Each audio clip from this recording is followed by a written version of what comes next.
Hello everyone, welcome to my channel online ST with Manoj Gupta में आपका स्वागत है दोस्तों। हम लोग एलटी ग्रेड एग्जाम 2026 के लिए इसमें हम लोग यूथ कंपटीशन के प्रीवियस ईयर क्वेश्चन को देख रहे हैं। हम लोग मध्यकालीन इतिहास में आज हम लोग दिल्ली सल्तनत में क्वेश्चन नंबर 294 से देखने वाले हैं दोस्तों। इसके पहले हम लोगों ने पार्ट 3 तक देख लिया है। अगर आप लोग नहीं देखे हो तो जाकर के प्लेलिस्ट में देख सकते हैं दोस्तों, इसका प्लेलिस्ट बनाया गया है। तो चलिए हम लोग देखते हैं क्वेश्चन नंबर 294 से। आज हम लोग इसको पूरा कंप्लीट करेंगे। अगर आपको ये वीडियो पसंद आए तो चैनल को लाइक शेयर सब्सक्राइब अवश्य करिएगा दोस्तों। क्वेश्चन नंबर 294 में कहा जा रहा है कि प्रथम तराइन का युद्ध कब हुआ था। तो प्रथम तराइन का युद्ध ये 1191 में हुआ था। 1191 में ऑप्शन नंबर इसका फर्स्ट वाला राइट आंसर होगा दोस्तों। फिर उसके बाद आता है इसके एक्सप्लेनेशन दिया गया है कि पृथ्वीराज चौहान तृतीय तथा सिहाबुद्दीन मोहम्मद गोरी के बीच 1191 ईस्वी में भटिंडा के निकट तराइन का प्रथम युद्ध हुआ था। इस युद्ध में मोहम्मद गोरी की पराजय हुई थी। हमीर महाकाव्य के अनुसार पृथ्वीराज ने मोहम्मद गोरी को कैद कर लिया, परंतु उत्साहपूर्वक उसे छोड़ दिया। फिर उसके बाद आता है क्वेश्चन नंबर 295 है। क्वेश्चन नंबर 295 में कहा जा रहा है कि निम्नलिखित को कालक्रम के अनुसार सजाइए तथा दिए गए कोड का उपयोग करते हुए उपयुक्त विकल्प का चयन करना है। इसमें कौन सा इसमें विकल्प सही है। तो सबसे पहले इसमें क्या आएगा दोस्तों, सबसे पहले इसमें गुलाम वंश आएगा। गुलाम वंश के बाद इसमें तुगलक वंश आएगा। तुगलक वंश के बाद इसमें आएगा दोस्तों सैयद वंश। सैयद वंश के बाद आएगा इसमें लोदी वंश। ये जो कि इसका क्या है, सही कालानुक्रम है। तो CABD इसका सही कालानुक्रम है। ऑप्शन नंबर इसका बी वाला राइट आंसर होगा दोस्तों। फिर उसके बाद आता है इसके एक्सप्लेनेशन दिया गया है कि गुलाम वंश की स्थापना कुतुबुद्दीन ऐबक ने किया था, जो 1206 से 1290 तक चला था। खिलजी वंश की स्थापना जलालुद्दीन खिलजी के द्वारा किया गया था, जो 1290 से 1320 ईस्वी तक चला था। तुगलक वंश की स्थापना 1320 ईस्वी से 1412 ईस्वी तक रहा और सैयद वंश का प्रारंभ खिज्र खां के द्वारा किया गया था। 1414 में किया गया था, जो कि 1451 तक रहा। फिर लोदी वंश की ये जो कि 1451 से 1526 ईस्वी तक था। ये दिल्ली सल्तनत पर शासन किया था। फिर उसके बाद आता है क्वेश्चन नंबर 296 है कि निम्नलिखित घटनाओं को कालानुक्रम की दृष्टि से सजाइए तथा नीचे दिए गए कूट के आधार पर उत्तर का चयन करना है। क्वेश्चन नंबर 296 का इसमें राइट आंसर क्या होगा। तो सबसे पहले इसमें क्या आएगा, सबसे पहले इसमें आएगा दोस्तों तराइन का प्रथम युद्ध। तराइन का प्रथम युद्ध सबसे पहले आएगा। फिर तराइन के प्रथम युद्ध के बाद इसमें कुतुब मीनार का निर्माण, ये दूसरे पे आएगा। फिर उसके बाद आएगा राजधानी स्थानांतरण, ये तीसरे पाएगा। फिर उसके बाद आएगा तैमूर आक्रमण, ये इसका क्या है, सही क्रम है। तो ADBC इसका सही क्रम है। ऑप्शन नंबर इसका बी वाला राइट आंसर होगा। फिर उसके बाद आता है इसके एक्सप्लेनेशन दिया गया है। फिर उसके बाद आता है कि तराइन का प्रथम युद्ध, ये जो कि 1191 में मोहम्मद गोरी और पृथ्वीराज चौहान के बीच हुआ था। मोहम्मद बिन तुगलक द्वारा 1327 ईस्वी में राजधानी दिल्ली से देवगिरी ले जाया गया था और 1398 में भारत पर तैमूर का आक्रमण हुआ था, जबकि कुतुब मीनार का निर्माण कुतुबुद्दीन ऐबक के द्वारा करवाया गया था। फिर उसके बाद आता है क्वेश्चन नंबर 297 है कि आपको सूची फर्स्ट को सूची सेकंड से सुमेलित कराना है। क्वेश्चन नंबर 297 में इसमें दिया गया है कि पानीपत का प्रथम युद्ध, तो पानीपत का प्रथम युद्ध कब हुआ था। तो पानीपत का प्रथम युद्ध 1526 में हुआ था, तो इसका तीसरा सही है। पानीपत का द्वितीय युद्ध 1556 में हुआ था, तो चौथा सही है। घाघरा का युद्ध ये 1529 में हुआ था, तो दूसरा सही है। और खानवा का युद्ध 1527 में हुआ था, तो पहला सही है। तो इसका राइट आंसर क्या होगा, ए का इसमें दूसरा सही है, सॉरी ए का इसमें तीसरा सही है, बी का इसमें चौथा सही है और सी का इसमें दूसरा सही है और डी का इसमें पहला वाला सही है। तो ऑप्शन नंबर इसका बी वाला राइट आंसर होगा। ऑप्शन नंबर इसका बी वाला राइट आंसर होगा। आइए देखते हैं इसके एक्सप्लेनेशन में दिया गया है। इसके एक्सप्लेनेशन में कहा जा रहा है कि 1526 ईस्वी में पानीपत का प्रथम युद्ध इब्राहिम लोदी और बाबर के बीच हुआ था। पानीपत का द्वितीय युद्ध 1556 में अकबर और हेमू के बीच हुआ था। घाघरा का युद्ध बाबर और अफगान सेना के बीच 1529 ईस्वी में हुआ था। खानवा का युद्ध 1527 में बाबर और राणा सांगा के बीच हुआ था। फिर उसके बाद आता है क्वेश्चन नंबर 298 है, सैयद वंश का अंत करने वाला शासक कौन था। तो सैयद वंश का अंत करने वाला शासक कौन था? क्वेश्चन नंबर 298 का इसमें राइट आंसर होगा बहलोल लोदी। बहलोल लोदी ऑप्शन नंबर इसका ए वाला राइट आंसर होगा। फिर उसके बाद आता है, इसके एक्सप्लेनेशन दिया गया है कि मोहम्मद शाह की मृत्यु के बाद उसका पुत्र अलाउद्दीन अलाउद्दीन आलम शाह के नाम से सिंहासन पर बैठा। वह अपने वजीर हमीद खां से विवाद करके बदायूं चला गया। आगे चल करके बहलोल लोदी ने दिल्ली पर अधिकार करके सैयद वंश का अंत कर दिया और 1491 ईस्वी में लोदी वंश की स्थापना की। तो 1451 ईस्वी में लोदी वंश की स्थापना किया था। फिर उसके बाद आता है क्वेश्चन नंबर 299 है कि सुल्तान मोहम्मद तुगलक द्वारा दौलताबाद को अपनी नई राजधानी बनाए जाने का कारण क्या था? क्वेश्चन नंबर 299 का इसमें राइट आंसर होगा कि दक्षिण प्रांत को अधिक आसानी से नियंत्रण करने के लिए वह यहाँ पर दूसरी राजधानी रखना चाहता था। ऑप्शन नंबर इसका डी वाला राइट आंसर होगा। फिर उसके बाद आता है, इसके एक्सप्लेनेशन दिया गया है कि कुतुबुद्दीन मुबारक खिलजी ने देवगिरी का नाम कुतुबाबाद रख दिया था और सुल्तान मोहम्मद तुगलक ने उसका नाम दौलताबाद रखा था। दिल्ली के स्थान पर देवगिरी यानी कि दौलताबाद को राजधानी बनाए जाने का मुख्य कारण ये बर्नी के अनुसार साम्राज्य में केंद्र में होने से है, क्योंकि इसमें जो इतिहासकार हैं बर्नी, उनके द्वारा कहा जा रहा है कि जो ये राजधानी परिवर्तन किया गया था, ये साम्राज्य के केंद्र में होने के कारण राजधानी को परिवर्तन किया गया था। उत्तर तथा दक्षिण दोनों दिशाओं में देवगिरी से शासन चलाया जाना आसान था। और एक इतिहासकार हैं प्रोफेसर हबीबुल्ला, इनके अनुसार कहा गया है कि वह दक्षिण भारत में मुस्लिम संस्कृति के विकास तथा दक्षिण की संपन्नता एवं शासन की सुविधा की दृष्टि से देवगिरी को राजधानी बनाना चाहता था। ये जो कि सर्वाधिक मान्य मत है। इसमें इतिहासकारों के द्वारा अलग-अलग मत दिया गया है कि राजधानी देवगिरी को क्यों बनाया गया था। फिर उसके बाद आता है क्वेश्चन नंबर 300 है कि अलाउद्दीन खिलजी की बाजार नियंत्रण व्यवस्था का जियाउद्दीन बर्नी के अनुसार मुख्य उद्देश्य क्या था? तो इसमें मुख्य उद्देश्य था दोस्तों कि एक विशाल अस्थायी सेना का भरण पोषण करना, एक विशाल अस्थायी सेना का भरण पोषण करना, ये जो कि इनका क्या था, मुख्य उद्देश्य था। तो ऑप्शन नंबर इसका फर्स्ट वाला राइट आंसर होगा। इसके एक्सप्लेनेशन दिया गया है कि अलाउद्दीन के बाजार व्यवस्था के विषय में बर्नी ने कहा कि यदि उतनी बड़ी सेना को साधारण वेतन दिया जाता तो राज्य का खजाना 5 या 6 वर्ष में ही समाप्त हो जाता। अलाउद्दीन ने सेना के व्यय में कमी करने के लिए सैनिकों के वेतन में कमी की, परंतु सैनिक सुविधापूर्वक रह सके इसके लिए उसने वस्तुओं की कीमतें निश्चित की और उनकी दरों के कम कर दिया। फिर उसके बाद आता है क्वेश्चन नंबर 301 है कि निम्नलिखित घटनाओं को कालानुक्रम की दृष्टि से सजाइए एवं नीचे दिए गए कूट के आधार पर उत्तर का चयन कीजिए। तो सबसे पहले क्या आएगा? सबसे पहले इसमें आएगा दोस्तों पृथ्वीराज चौहान की पराजय। ये पहले स्थान पे आएगा पृथ्वीराज चौहान की पराजय।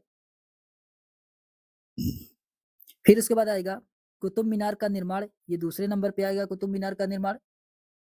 फिर उसके बाद बाजार कीमतों में सुधार, ये तीसरे नंबर पे आएगा। फिर उसके बाद आएगा राजधानी स्थानांतरण, ये चौथे नंबर पे आएगा। तो इसका राइट आंसर क्या होगा? ख घ क ग, इसका राइट आंसर होगा ख घ क ग, इसका राइट आंसर होगा। तो ऑप्शन नंबर इसका डी वाला राइट आंसर है। ऑप्शन नंबर इसका डी वाला राइट आंसर होगा।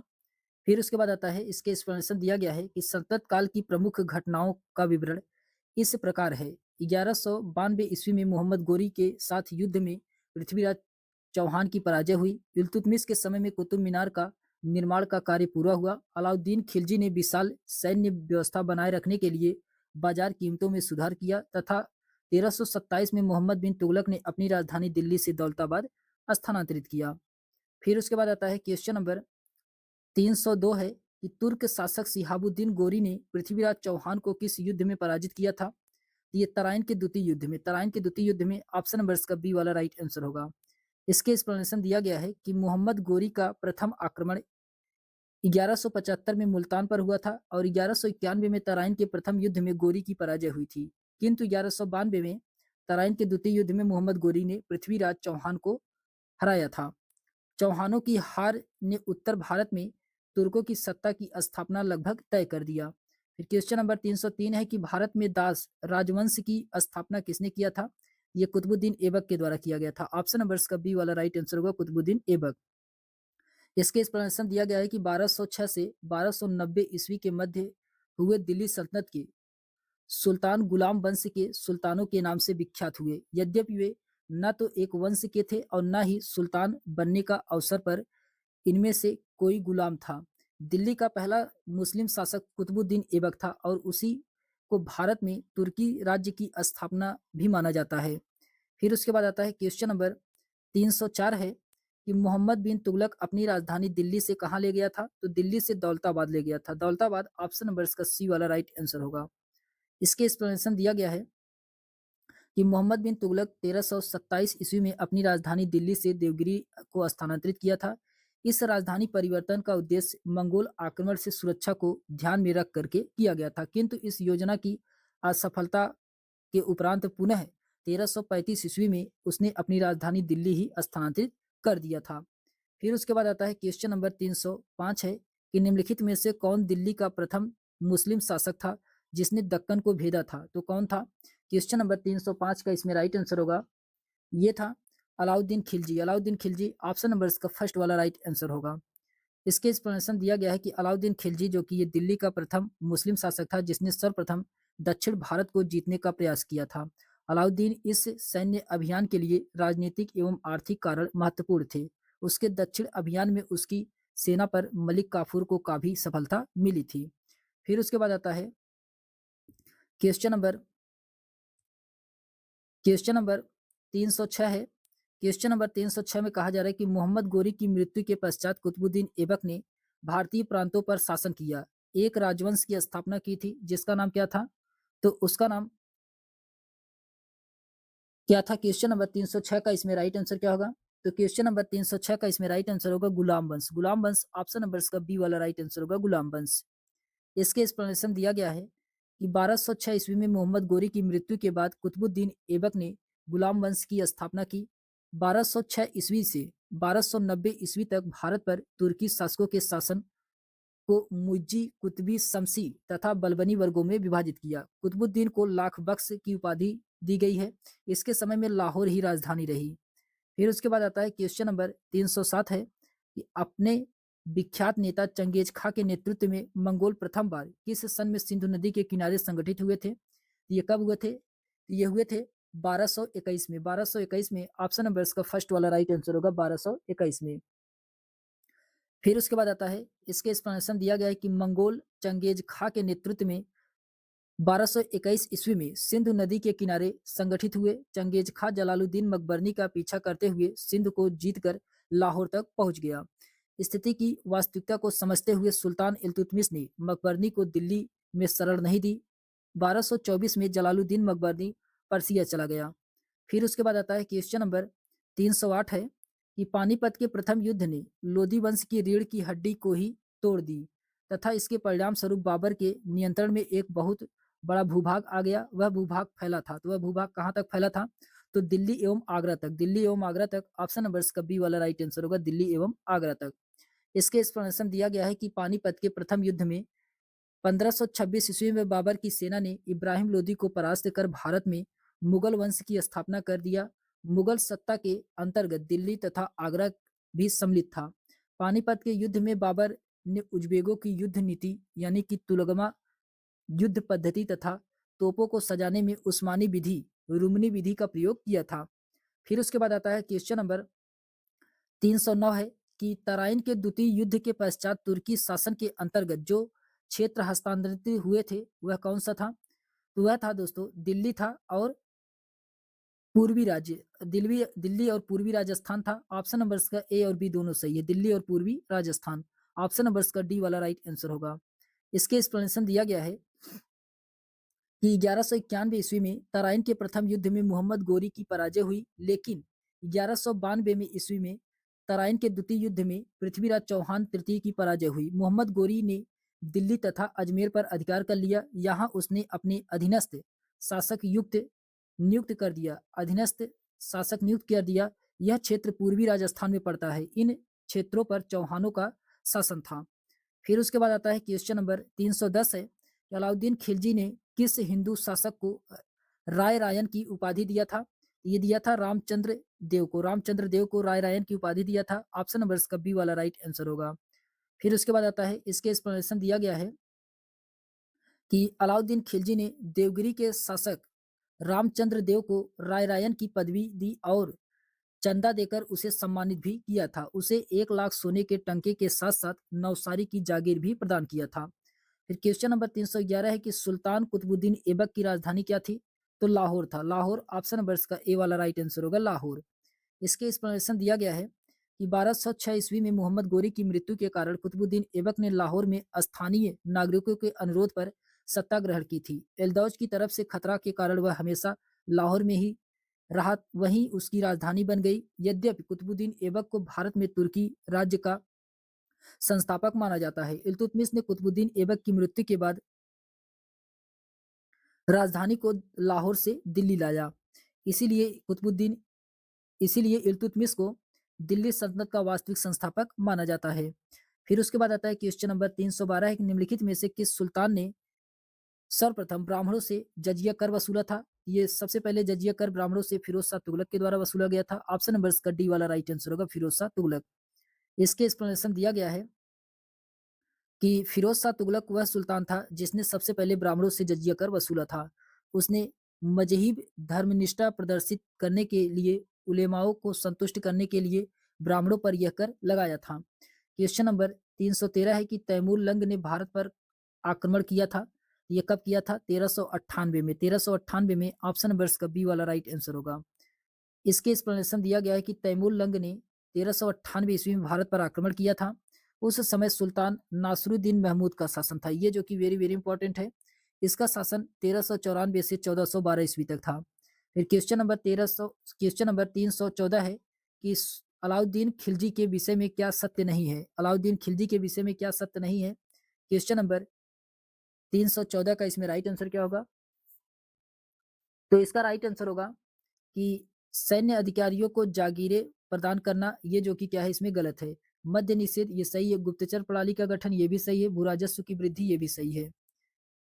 फिर उसके बाद आता है, इसके एक्सप्लेनेशन दिया गया है कि अलाउद्दीन के समय में भू राजस्व की वृद्धि में हुई थी एवं उसने गुप्तचर प्रणाली का गठन किया था। इसके अतिरिक्त उसने मद्य निषेध भी करवा दिया था। जहां तक सैन्य अधिकारियों को जागीर प्रदान करने की बात है तो यह अलाउद्दीन खिलजी के काल में नहीं किया गया था। फिर उसके बाद क्वेश्चन नंबर 315 है कि रजिया के विरोधी अमीर गुट का नेतृत्व कौन कर रहा था? क्वेश्चन नंबर 315 का इसमें राइट आंसर होगा निजामुल मुल्क जुनैदी। निजामुल मुल्क जुनैदी के द्वारा किया जा रहा था। ऑप्शन नंबर इसका बी वाला राइट आंसर होगा।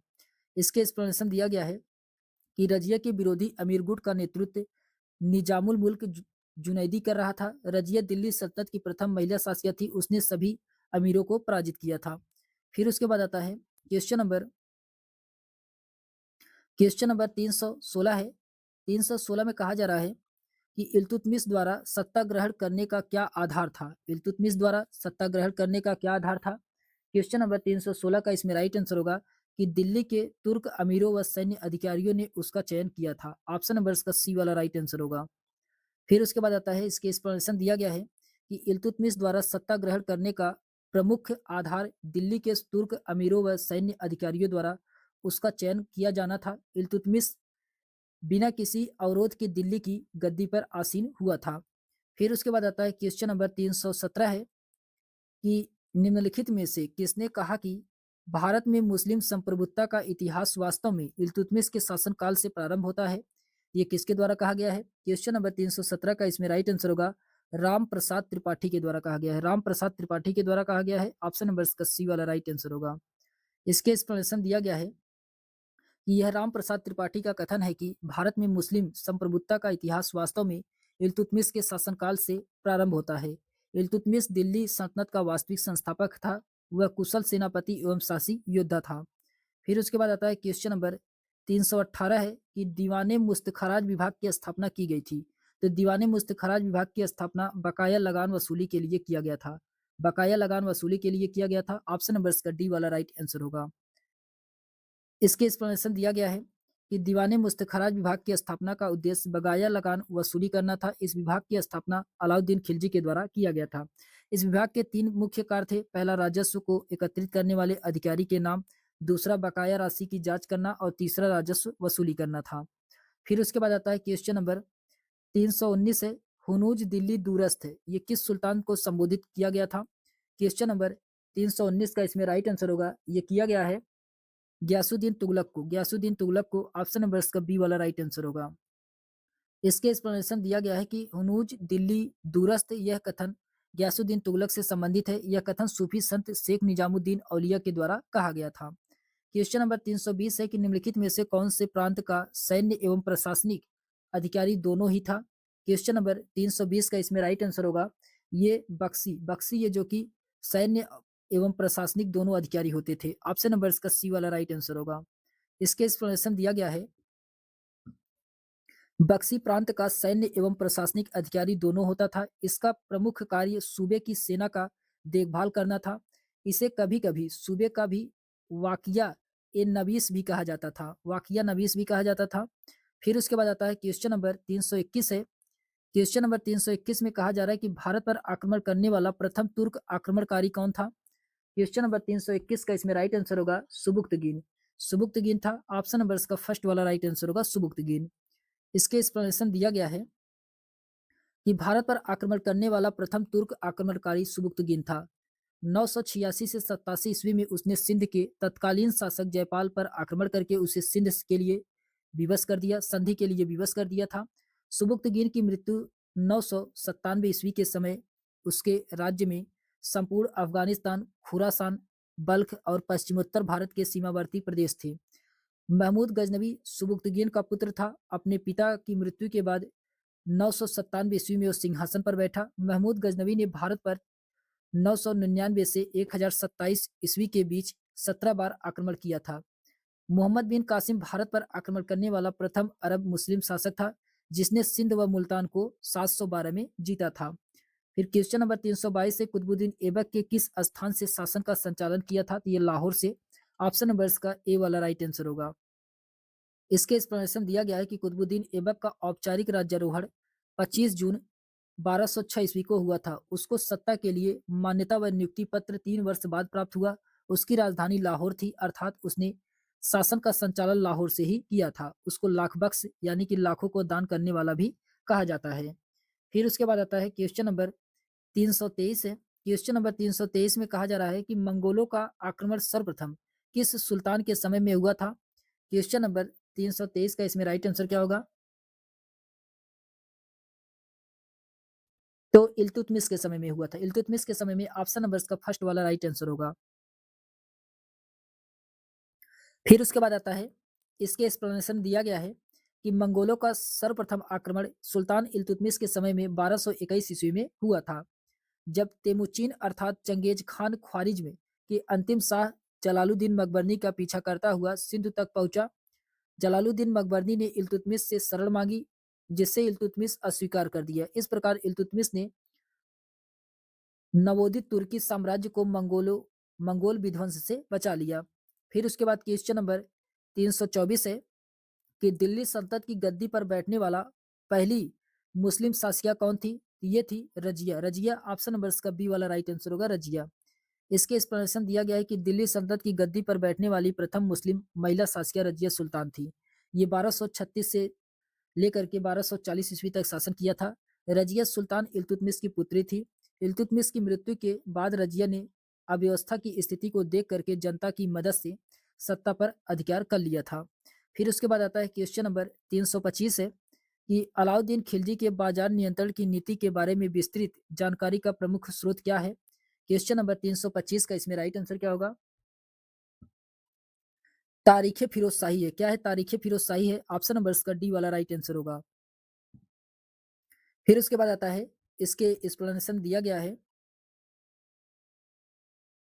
कि इतिहासकार बर्नी ने अपनी पुस्तक तारीख फिरोजशाही में अलाउद्दीन खिलजी के बाजार नियंत्रण व्यवस्था का विस्तृत वर्णन किया है। उसने लिखा है कि राजधानी में खाने पीने की वस्तुओं की उचित व्यवस्था करने के लिए सुल्तान ने कुछ नियम बना दिए थे। फिर उसके बाद क्वेश्चन नंबर 326 है कि पैगंबर के सेनापति उपाधि का उपयोग किस सल्तनत सुल्तान ने किया था? ये खुसरो शाह के द्वारा किया गया था। खुसरो शाह के द्वारा। ऑप्शन नंबर इसका बी वाला राइट आंसर होगा। इसके एक्सप्लेनेशन दिया गया है, खुसरो शाह हिंदू धर्म से परिवर्तित होकर के मुस्लिम सुल्तान बना था। अपने आप को समर्पित मुसलमान दिखाते हुए उसने पैगंबर का सेनापति की उपाधि धारण किया था। उसके शत्रु उसे विरुद्ध इस्लाम का शत्रु तथा इस्लाम खतरे में है नारा लगाए थे। फिर क्वेश्चन नंबर 327 है कि निम्नलिखित में से किस शासक ने खूंटों और मुकदमों के पुराने अधिकारों को बहाल कर दिया था? ये किसके द्वारा बहाल किया गया था? क्वेश्चन नंबर 327 का इसमें राइट आंसर होगा गयासुद्दीन तुगलक के समय में। गयासुद्दीन तुगलक ने किया था। ऑप्शन नंबर इसका फर्स्ट वाला राइट आंसर होगा। इसके एक्सप्लेनेशन दिया गया है कि गयासुद्दीन तुगलक जो कि ये 1320 से 25 तक सुल्तान था, ये तुगलक वंश का संस्थापक था, जिसने कठोर लगान पद्धति परित्याग यानी कि अलाउद्दीन खिलजी के समय में जो लागू किया गया था उसको परित्याग कर दिया। जिन अमीरों को अलाउद्दीन ने जमीन से वंचित कर दिया उन्हें भूमि लौटा दी। खूंटों और मुकदमों के पुराने अधिकारों को बहाल कर दिया। फिर उसके बाद आता है क्वेश्चन नंबर 328 है कि मोहम्मद बिन तुगलक के शासनकाल में भारत आने वाला विदेशी यात्री कौन था? क्वेश्चन नंबर 328 के इसमें राइट आंसर होगा Ibn Battuta. Ibn Battuta option number इसका सी वाला राइट आंसर होगा। इसके एक्सप्लेनेशन दिया गया है कि मोहम्मद बिन तुगलक के शासनकाल में इसका शासनकाल 300 इसका का शासनकाल 1325 से 1351 ईस्वी तक था। इसने मोरक्को यानी कि अफ्रीका का यात्री था। इब्न बतूता ये 1333 में भारत आया था। उसने सुल्तान के दिल्ली का प्रमुख काजी नियुक्त किया था। 1342 में उसे सुल्तान ने राजदूत की हैसियत से चीन भेजा था। उसकी आत्मकथा का नाम क्या है? रेहला है। फिर उसके बाद क्वेश्चन नंबर 329 है दीवाने अमीर कोही का संबंध किस क्षेत्र से है? दीवाने अमीर कोही का संबंध ये किस क्षेत्र से है? ये कृषि विभाग है। कृषि विभाग है। ऑप्शन नंबर इसका सी वाला राइट आंसर होगा। इसके एक्सप्लेनेशन दिया गया है कि दीवाने अमीर कोही विभाग का कार्य जिसे भूमि पर खेती न हो रही हो उसे खेती योग्य बनाना था, अर्थात कृषि विभाग से संबंधित था। इस विभाग की स्थापना मोहम्मद बिन तुगलक के द्वारा किया गया था। फिर उसके बाद आता है क्वेश्चन नंबर 330 है कि मोहम्मद बिन तुगलक ने किस वर्ष अपनी राजधानी दिल्ली से दौलताबाद परिवर्तित किया था? क्वेश्चन नंबर 330 का इसमें राइट आंसर क्या होगा? तो ये किया था 1326 से 27 में। 1326 से 27 में ऑप्शन नंबर इसका डी वाला राइट आंसर होगा। 1326 से 27 में। फिर उसके बाद आता है इसके एक्सप्लेनेशन दिया गया है कि गयासुद्दीन तुगलक की मृत्यु के बाद उसका पुत्र जूना खां यानी कि मोहम्मद बिन तुगलक के नाम से 1325 ईस्वी में दिल्ली की गद्दी पर बैठा। इसका मूल नाम उलुग खां था। इसे स्वप्नशील, पागल एवं रक्त पिपासु कहा गया है। मोहम्मद बिन तुगलक अपनी राजधानी को दिल्ली से देवगिरी 1326 से 27 ईस्वी में स्थानांतरित किया था। देवगिरी को कुब्बतुल इस्लाम भी कहा जा गया है। कुतुबुद्दीन मुबारक खिलजी ने देवगिरी का नाम कुतुबाबाद रखा था और मोहम्मद बिन तुगलक इसका नाम बदल करके दौलताबाद कर दिया था। 1325 ईस्वी में पुनः दिल्ली आने की अनुमति दे दी। फिर क्वेश्चन नंबर 25 नहीं, ये 35 है। 1335 में दिल्ली को पुनः अपनी राजधानी बनाया था मोहम्मद बिन तुगलक ने। मृत्यु के उपरांत कुतुबुद्दीन ऐबक को दफनाया गया था। तो कहाँ दफनाया गया था? तो ये लाहौर में। लाहौर में ऑप्शन नंबर इसका सी वाला राइट आंसर होगा, लाहौर में। कुतुबुद्दीन ऐबक इसका शासनकाल 1206 से 1210 तक था। इसकी मृत्यु चौगान यानी कि पोलो खेलते समय घोड़े से गिरने के कारण हुई थी। मृत्यु के पश्चात इसे लाहौर में दफनाया गया। कुतुबुद्दीन ऐबक की राजधानी लाहौर थी। ऐबक एक तुर्की शब्द है जिसका अर्थ होता है चंद्रमा का देवता। ऐबक को कुरान खां भी कहा जाता है और लाख बख्श के नाम से भी जाना जाता है ऐबक को। क्वेश्चन नंबर 332 है कि भारत में तुगलक वंश का संस्थापक कौन था? तो भारत में तुगलक वंश का संस्थापक गयासुद्दीन तुगलक था। कौन था? गयासुद्दीन तुगलक था। ऑप्शन नंबर इसका बी वाला राइट आंसर होगा। इसके एक्सप्लेनेशन दिया गया है कि तुगलक वंश जो कि सल्तनत काल का एक राजवंश था जिसने 1320 से लेकर के सन 1412 ईस्वी तक दिल्ली की सत्ता पर राज किया। तुगलक वंश की स्थापना गयासुद्दीन तुगलक ने किया था।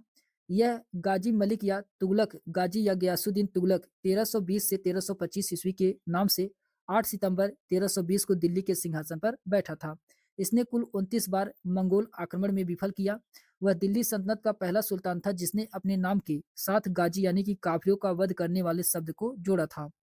फिर उसके बाद आता है क्वेश्चन नंबर 333 है कि मलिक काफूर एक योग्य सेना नायक था। ये किस शासक के अधीन कार्य करता था? ये अलाउद्दीन खिलजी के। अलाउद्दीन खिलजी ऑप्शन नंबर इसका सी वाला राइट आंसर होगा, अलाउद्दीन खिलजी।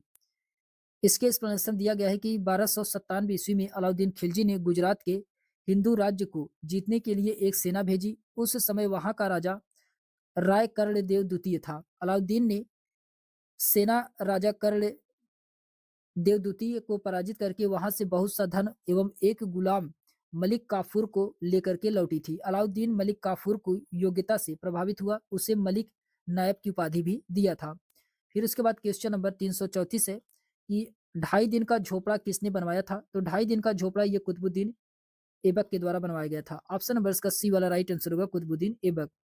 इसके एक्सप्लेनेशन दिया गया है कि अजमेर में 2.5 दिन का झोपड़ा का निर्माण कुतुबुद्दीन ऐबक ने करवाया था, जो एक मस्जिद है। यह इमारत वास्तव में एक संस्कृत विद्यालय था, जिसे चौहान सम्राट विग्रहराज चतुर्थ ने बनवाया था। इसके ऊपरी भाग को तोड़ करके गुंबज तथा मेहराब बनवा दी गई थी। फिर उसके बाद आता है क्वेश्चन नंबर क्वेश्चन नंबर 335 है। क्वेश्चन नंबर 335 में कहा जा रहा है कि अलाउद्दीन खिलजी द्वारा प्रचलित बाजार नियंत्रण व्यवस्था का संचालन निम्नलिखित में से किस विभाग के नियंत्रणाधीन था?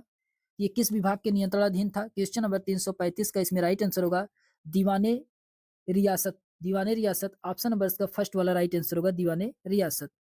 इसके एक्सप्लेनेशन दिया गया है कि दीवाने रियासत जो कि अलाउद्दीन खिलजी द्वारा प्रचलित बाजार नियंत्रण व्यवस्था थी, वह बाजार में बिकने वाली वस्तुओं के मूल्यों की सूची के आधार पर विक्रय करवाता था। यदि किसी प्रकार की त्रुटि व्यापारिक वर्ग द्वारा की गई प्राप्त होती थी तो उन्हें दंड दिया जाता था।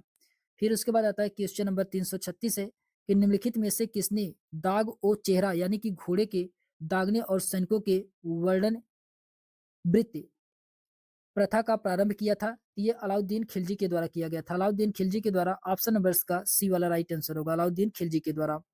इसके एक्सप्लेनेशन दिया गया है कि युद्ध के समय सैनिक अपने स्थान पर कोई अन्य व्यक्ति को न भेज सके, इसकी जांच पड़ताल के लिए अलाउद्दीन खिलजी ने सैनिकों का हुलिया देखने की प्रथा का प्रारंभ किया। इसी प्रकार सैनिकों द्वारा अच्छे घोड़े में परिवर्तन न किए जाने हेतु घोड़े को दागने की प्रथा का भी प्रारंभ किया था।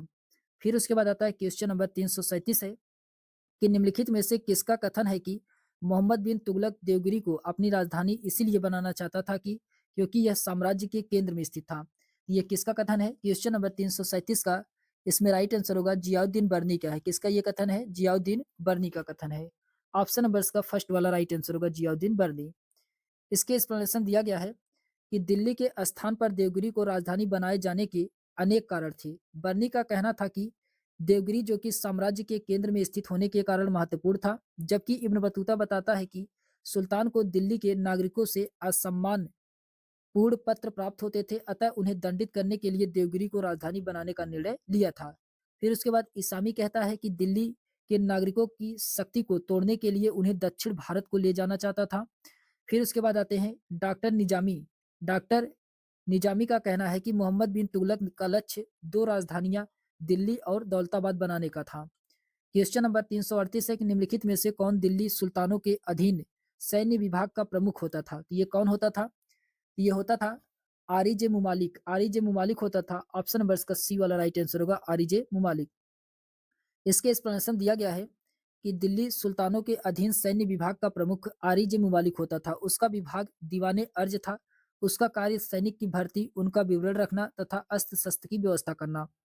क्वेश्चन नंबर 339 है कि दीवाने अमीर कोही नामक विभाग जो कृषि से संबंधित था, ये स्थापित किया था। ये किसके द्वारा स्थापित किया गया था? दीवाने अमीर कोही, ये मोहम्मद बिन तुगलक के द्वारा स्थापित किया गया था। ऑप्शन नंबर इसका बी वाला राइट आंसर होगा, मोहम्मद बिन तुगलक। फिर उसके बाद आता है इसके एक्सप्लेनेशन दिया गया है कि दीवाने अमीर कोही नामक विभाग जो कृषि से संबंधित था, इसकी स्थापना मोहम्मद बिन तुगलक के द्वारा किया गया था। इसे कृषि की उन्नति के लिए ये विभाग खोला गया था और एक नया मंत्री पद अमीर कोही की नियुक्ति की गई थी। मोरलैंड के अनुसार भारतीय इतिहास में पहली बार यह प्रकट हुआ कि खेती करने के तरीके तथा खेती के साधनों को सुधारना भी सरकार का कर्तव्य के अंतर्गत आता था। फिर उसके बाद आता है क्वेश्चन नंबर 340 है। क्वेश्चन नंबर 340 में कहा जा रहा है कि अमीर ए सदाह का उत्पीड़न करने वाले सुल्तान का नाम क्या था? तो अमीर ए सदाह का उत्पीड़न करने वाले सुल्तान का नाम क्या था? क्वेश्चन नंबर 340 का इसमें राइट आंसर होगा मोहम्मद बिन तुगलक। मोहम्मद बिन तुगलक ऑप्शन नंबर इसका सी वाला राइट आंसर होगा। इसके एक्सप्लेनेशन दिया गया है कि सुल्तान मोहम्मद बिन तुगलक ने अमीर ए सदाह का उत्पीड़न किया। उसने 1325 से 1351 तक दिल्ली सल्तनत पर शासन किया। क्वेश्चन नंबर 341 है कि इब्न बतूता की रिहला ये किसके शासनकाल का वर्णन करता है? ये किसके शासनकाल का वर्णन करता है? ये मोहम्मद बिन तुगलक की। मोहम्मद बिन तुगलक, ऑप्शन नंबर इसका डी वाला राइट आंसर होगा। इसके एक्सप्लेनेशन दिया गया है कि मोरक्को का निवासी इब्न बतूता जो कि ये 1333 ईस्वी में भारत आया था, जिसे मोहम्मद बिन तुगलक ने दिल्ली का प्रधान या काजी नियुक्त किया था। बाद में अपने रा, राजनैतिक दूत बना करके चीन भेजा था। इब्न बतूता की अपनी आत्मकथा रेला नामक ग्रंथ में लिखा है। क्वेश्चन नंबर 342 है कि इक्ता क्या था? इक्ता क्या था? ये जमीन का टुकड़ा होता था। इक्ता इक्ता क्या होता था? तो जमीन का टुकड़ा होता था। ऑप्शन नंबर इसका बी वाला राइट आंसर होगा।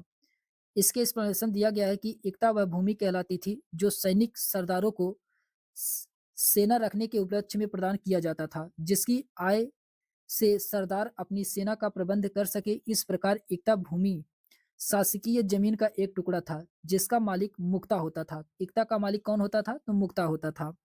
फिर उसके बाद आता है क्वेश्चन नंबर 343 है कि सल्तनत युग में मजलिस एक खलवत क्या थी? तो सल्तनत युग में मजलिस एक खलवत क्या था?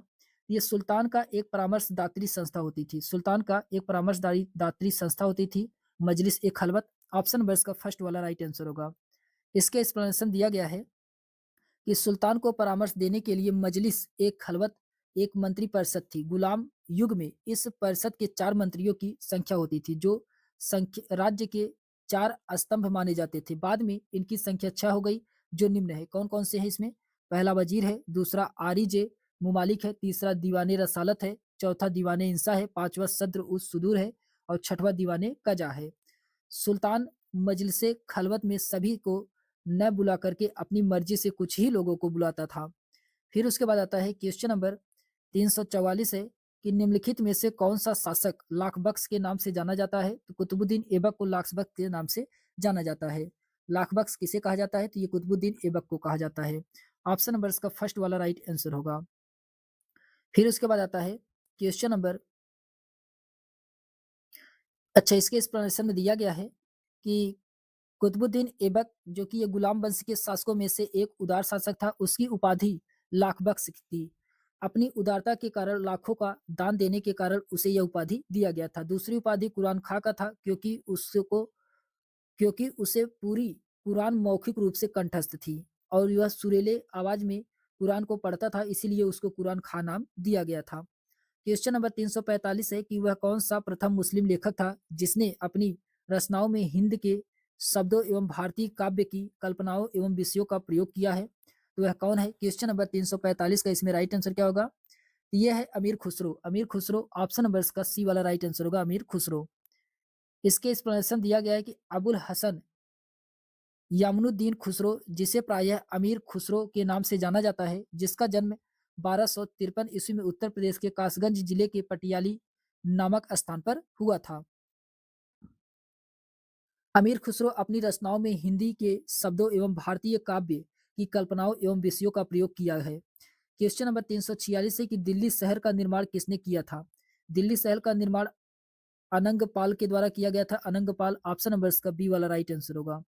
इसके एक्सप्लेनेशन दिया गया है कि दिल्ली शहर का निर्माण ऐतिहासिक दृष्टि से अनंगपाल तोमर के द्वारा करवाया गया था, जिसका वर्णन पृथ्वीराज राजरासों में मिलता है। क्वेश्चन नंबर 347 है कि मोरक्को यात्री इब्न बतूता को किसके शासनकाल में दिल्ली का प्रमुख काजी नियुक्त किया गया था? तो ये मोहम्मद बिन तुगलक के शासनकाल में। ऑप्शन नंबर इसका सी वाला राइट आंसर होगा, मोहम्मद बिन तुगलक। इसके एक्सप्लेनेशन दिया गया है कि मोरक्को निवासी इब्न बतूता 1333 ईस्वी में भारत में आया था।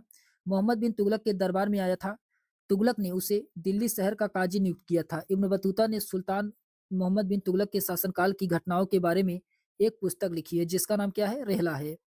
फिर उसके बाद आता है क्वेश्चन नंबर 348 है कि किस दिल्ली सुल्तान के बारे में जिन प्रभु सूरी तथा राजशेखर नाम के 2 जैन विद्वान थे, ये किस सुल्तान के दरबार में रहते थे? क्वेश्चन नंबर 348 का इसमें राइट आंसर होगा मोहम्मद बिन तुगलक की। मोहम्मद बिन तुगलक, ऑप्शन नंबर इसका सी वाला राइट आंसर होगा, मोहम्मद बिन तुगलक।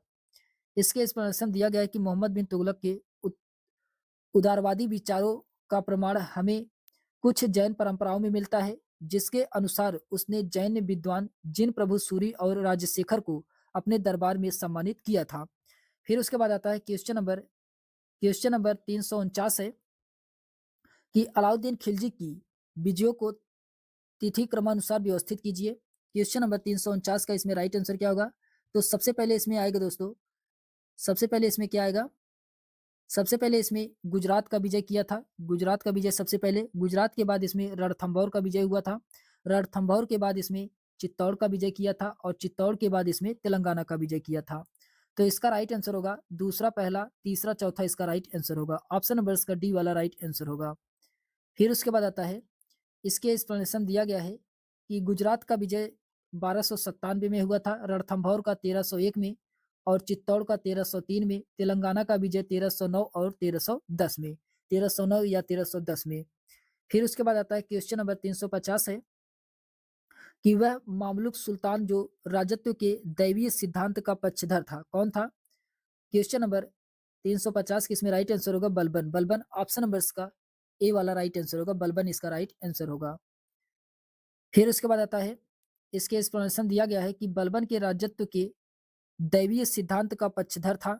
उसके अनुसार सुल्तान पृथ्वी पर ईश्वर का प्रतिनिधित्व है और उसका स्थान केवल पैगंबर के पश्चात है। क्वेश्चन नंबर 351 है कि अलाउद्दीन खिलजी के आर्थिक सुधारों का मुख्य कारक था।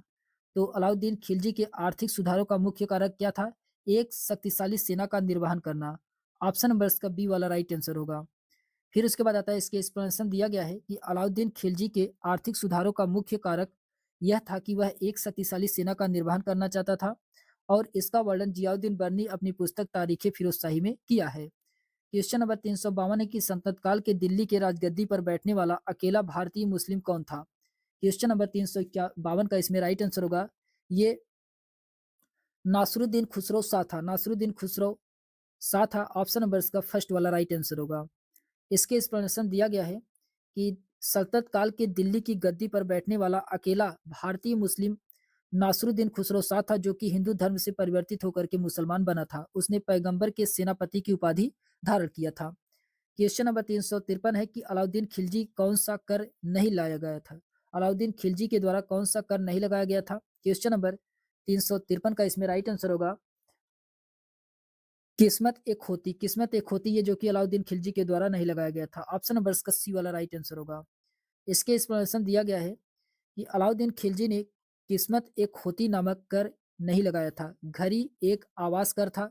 चरी कर जो कि दुधारू पशुओं पर लगाया जाता था। जकात केवल मुसलमानों से लिया जाने वाला एक धार्मिक कर था। किस्मत एक होती व हकूक ए खोती परंपरागत जमींदार वर्ग द्वारा किसान से लिया गया कर था। फिर उसके बाद आता है क्वेश्चन नंबर 354 है कि दिल्ली सल्तनत के इतिहास में किस राजवंश ने सबसे लंबी अवधि तक शासन किया था? तो ये तुगलक वंश। तुगलक वंश सबसे ज्यादा समय तक शासन किया था। ऑप्शन नंबर इसका सी वाला राइट आंसर होगा। इसके एक्सप्लेनेशन दिया गया है कि गुलाम वंश के सुल्तानों ने 1206 से 1290 तक शासन किया था। खिलजी वंश के 1290 से 1320 ईस्वी तक शासन किया था, ये जो कि सबसे कम समय तक शासन किया था।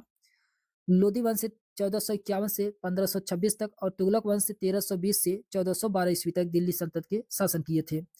इस प्रकार जो कि इसमें तुगलक वंश से सबसे ज्यादा समय तक शासन किया था और खिलजी वंश जो कि ये सबसे कम समय तक शासन किया था। फिर उसके बाद आता है फिर उसके बाद आता है क्वेश्चन नंबर 355 है। क्वेश्चन नंबर 355 में कहा जा रहा है कि बहलोल लोदी किस प्रांत का गवर्नर था? बहलोल लोदी ये किस प्रांत का गवर्नर था? ये लाहौर का था। लाहौर का था। ऑप्शन नंबर इसका सी वाला राइट आंसर होगा, लाहौर। फिर उसके बाद आता है, इसके एक्सप्लेनेशन दिया गया है कि 1451 ईस्वी में जब सैयद वंश के अलाउद्दीन आलम शाह ने दिल्ली का तख्त छोड़ा, उस समय बहलोल लोदी लाहौर और सरहिंद का सूबेदार था। उसने अपने वजीर हमीर खां की मदद से दिल्ली पर कब्जा किया और लोदी वंश की नींव डाली। क्वेश्चन नंबर 356 है, दारुल हर्ब। दारुल हर्ब क्या था? क्वेश्चन नंबर 356 का इसमें राइट आंसर होगा, ये हिंदू राज्य था। हिंदू राज्य था। ऑप्शन नंबर इसका ए वाला राइट आंसर होगा। दारुल हर्ब एक हिंदू राज्य क्षेत्र था। इस क्षेत्र को समाप्त करना ही मुसलमान शासकों का मुख्य उद्देश्य था। इस क्षेत्र के लोगों को इस्लाम में परिवर्तित करके सभी को इस्लाम को स्वीकार करवाना भी था। फिर उसके बाद आता है क्वेश्चन नंबर 357 है कि निम्नलिखित में से कौन एक महिला मध्यकालीन युग में शासिका नहीं रही? तो ये कौन? ताराबाई। ताराबाई ऑप्शन नंबर इसका नहीं, ताराबाई थी, रानी रुद्रमा भी थी, रज़िया सुल्तान भी थी। रोशन आरा ये जो कि ऑप्शन नंबर इसका डी वाला राइट आंसर होगा दोस्तों, रोशन आरा इसका राइट आंसर होगा।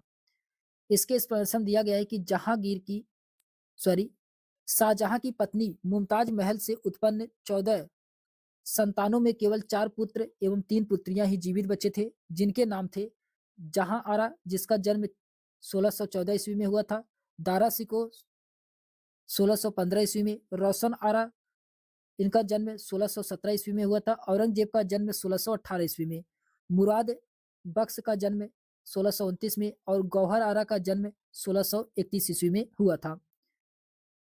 रोशन आरा जो कि अतिरिक्त रजिया सुल्तान, रुद्रमा देवी, ताराबाई ये अपने समय में शासन की बागडोर अपने हाथों में संभाली थी। फिर उसके बाद आता है क्वेश्चन नंबर 358 है कि सल्तनत काल के शासकों में से किसने दीवाने खैरात प्रारंभ किया था? तो दीवाने खैरात ये किसके द्वारा प्रारंभ किया गया था? तो दीवाने खैरात फिरोज शाह तुगलक के द्वारा, फिरोज शाह तुगलक के द्वारा। ऑप्शन नंबर इसका सी वाला राइट आंसर होगा। इसके एक्सप्लेनेशन दिया गया है कि फिरोज शाह तुगलक ये जो कि सल्तनत कालीन शासकों में से ऐसा सुल्तान था जिसने दीवाने खैरात नामक विभाग की स्थापना किया था। इसके माध्यम से वह मुसलमान अनाथ स्त्रियों एवं विधवाओं को आर्थिक सहायता देता था और निर्धन मुस्लिम लड़कियों के विवाह की भी व्यवस्था करवाता था। फिर उसके बाद क्वेश्चन नंबर 359 है कि निम्नलिखित सुल्तानों में कौन गुलामों के कल्याण के लिए किए गए कार्यों के लिए जाना जाता है? तो क्वेश्चन नंबर 359 का इसमें राइट आंसर होगा फिरोज शाह तुगलक। फिरोज शाह तुगलक ऑप्शन नंबर इसका फर्स्ट वाला राइट आंसर होगा। फिरोज शाह तुगलक इसका राइट आंसर होगा। इसके एक्सप्लेनेशन दिया गया है कि फिरोज शाह तुगलक ऐसा शासक था जो गुलामों के कल्याण के लिए किए गए कार्य के लिए जाना जाता है। इसने दासों के लिए दीवाने बंदगान नामक विभाग की स्थापना करवाया था। चलिए देखते हैं। फिर उसके बाद आता है क्वेश्चन नंबर 360 है कि बलबन का जन्म तुर्कों के किस संप्रदाय में हुआ था? तो बलबन का जन्म ये इलबरी तुर्क में हुआ था। ऑप्शन नंबर इसका फर्स्ट वाला राइट आंसर होगा इलबरी। इसके एक्सप्लेनेशन दिया गया है कि डॉक्टर पी.ए.आई. श्रीवास्तव के अनुसार बलबन इल्तुतमिश का भाती इलबरी तुर्क था। बलबन 1265 से 1287 तक दिल्ली का सुल्तान था। यह गुलाम वंश का अंतिम शक्तिशाली शासक था। नासरुद्दीन की मृत्यु के बाद 1265 में दिल्ली का सुल्तान बना तथा लौह एवं रक्त की नीति को अपनाया था। फिरदौसी ने अपने शाहनामा में बलबन को असरा सियाफ का वंशज बताया है। फिर उसके बाद आता है क्वेश्चन नंबर 361 है कि निम्नलिखित में से किस सुल्तान ने तुर्कान ए चहलगानी का दमन किया था? ये बलबन के द्वारा तुर्कान ए चहलगानी का दमन किया गया था। ऑप्शन नंबर इसका डी वाला राइट आंसर होगा बलबन। इसके एक्सप्लेनेशन दिया गया है कि दिल्ली के सुल्तान इल्तुतमिश ने 40 अमीरों के दल को स्थापित किया। इसे तुर्कान ए चहलगानी सरदारों का समूह कहा जाता था। बलबन ने तुर्कान ए चहलगानी का दमन किया। उस उसने सुल्तान की प्रतिष्ठा को स्थापित करने के लिए रक्त एवं लौह की नीति को अपनाया था। फिर उसके बाद आता है क्वेश्चन नंबर 362 है कि गुलाम वंश के किस सुल्तान ने शुद्ध अरबी के सिक्कों को चलाया था? ये इल्तुतमिश के द्वारा चलाया गया था। ऑप्शन नंबर इसका फर्स्ट वाला राइट आंसर होगा इल्तुतमिश। फिर उसके बाद आता है इसके एक्सप्लेनेशन दिया गया है कि इल्तुतमिश ये जो कि तुर्किस्तान का इलबरी तुर्क था, यह ऐबक का गुलाम था। इल्तुतमिश की राजधानी लाहौर से स्थानांतरित करके दिल्ली लाया था। इल्तुतमिश ने शुद्ध अरबी के सिक्के चलवाए थे जिसमें चांदी का टंका और तांबे का जीतल था। फिर क्वेश्चन नंबर 363 है। क्वेश्चन नंबर 363 में कहा जा रहा है कि जलालुद्दीन फिरोज खिलजी का राज्याभिषेक किस सन में हुआ था? तो जलालुद्दीन फिरोज खिलजी का राज्याभिषेक किस सन में हुआ था? क्वेश्चन नंबर 363 का इसमें राइट आंसर होगा 1290 में। 1290 में हुआ था। ऑप्शन नंबर इसका सी वाला राइट आंसर होगा 1290। फिर उसके बाद आता है इसके एक्सप्लेनेशन दिया गया है कि खिलजी वंश का संस्थापक जलालुद्दीन फिरोज खिलजी था। उसका राज्याभिषेक 13 जून 1290 ईस्वी को किलो खरी में हुआ था। जलालुद्दीन ये दिल्ली का प्रथम सुल्तान था जिसने उदार एवं निरंकुशवाद के आदर्श को बनाए रखा। उसने किलोखरी को अपनी राजधानी बनाया था।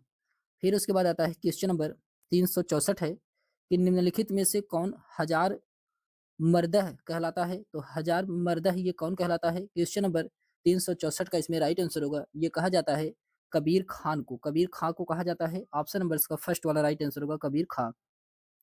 इसके एक्सप्लेनेशन दिया गया है कि 1236 में रजिया सुल्तान सल्तनत काल में शासकिया बनी थी, जिसका कुछ सरदारों ने विरोध किया था, जिसमें बदायूं का, मुल्तान का और हासी और लाहौर के इक़्तिदार थे। रजिया ने विरोधियों में फूट डलवा करके कुछ को अपने साथ मिला लिया। इसमें मुल्तान का इक़्तिदार कबीर आयाज खान था, जिसे हजार मरहद कहा जाता है। फिर उसके बाद आता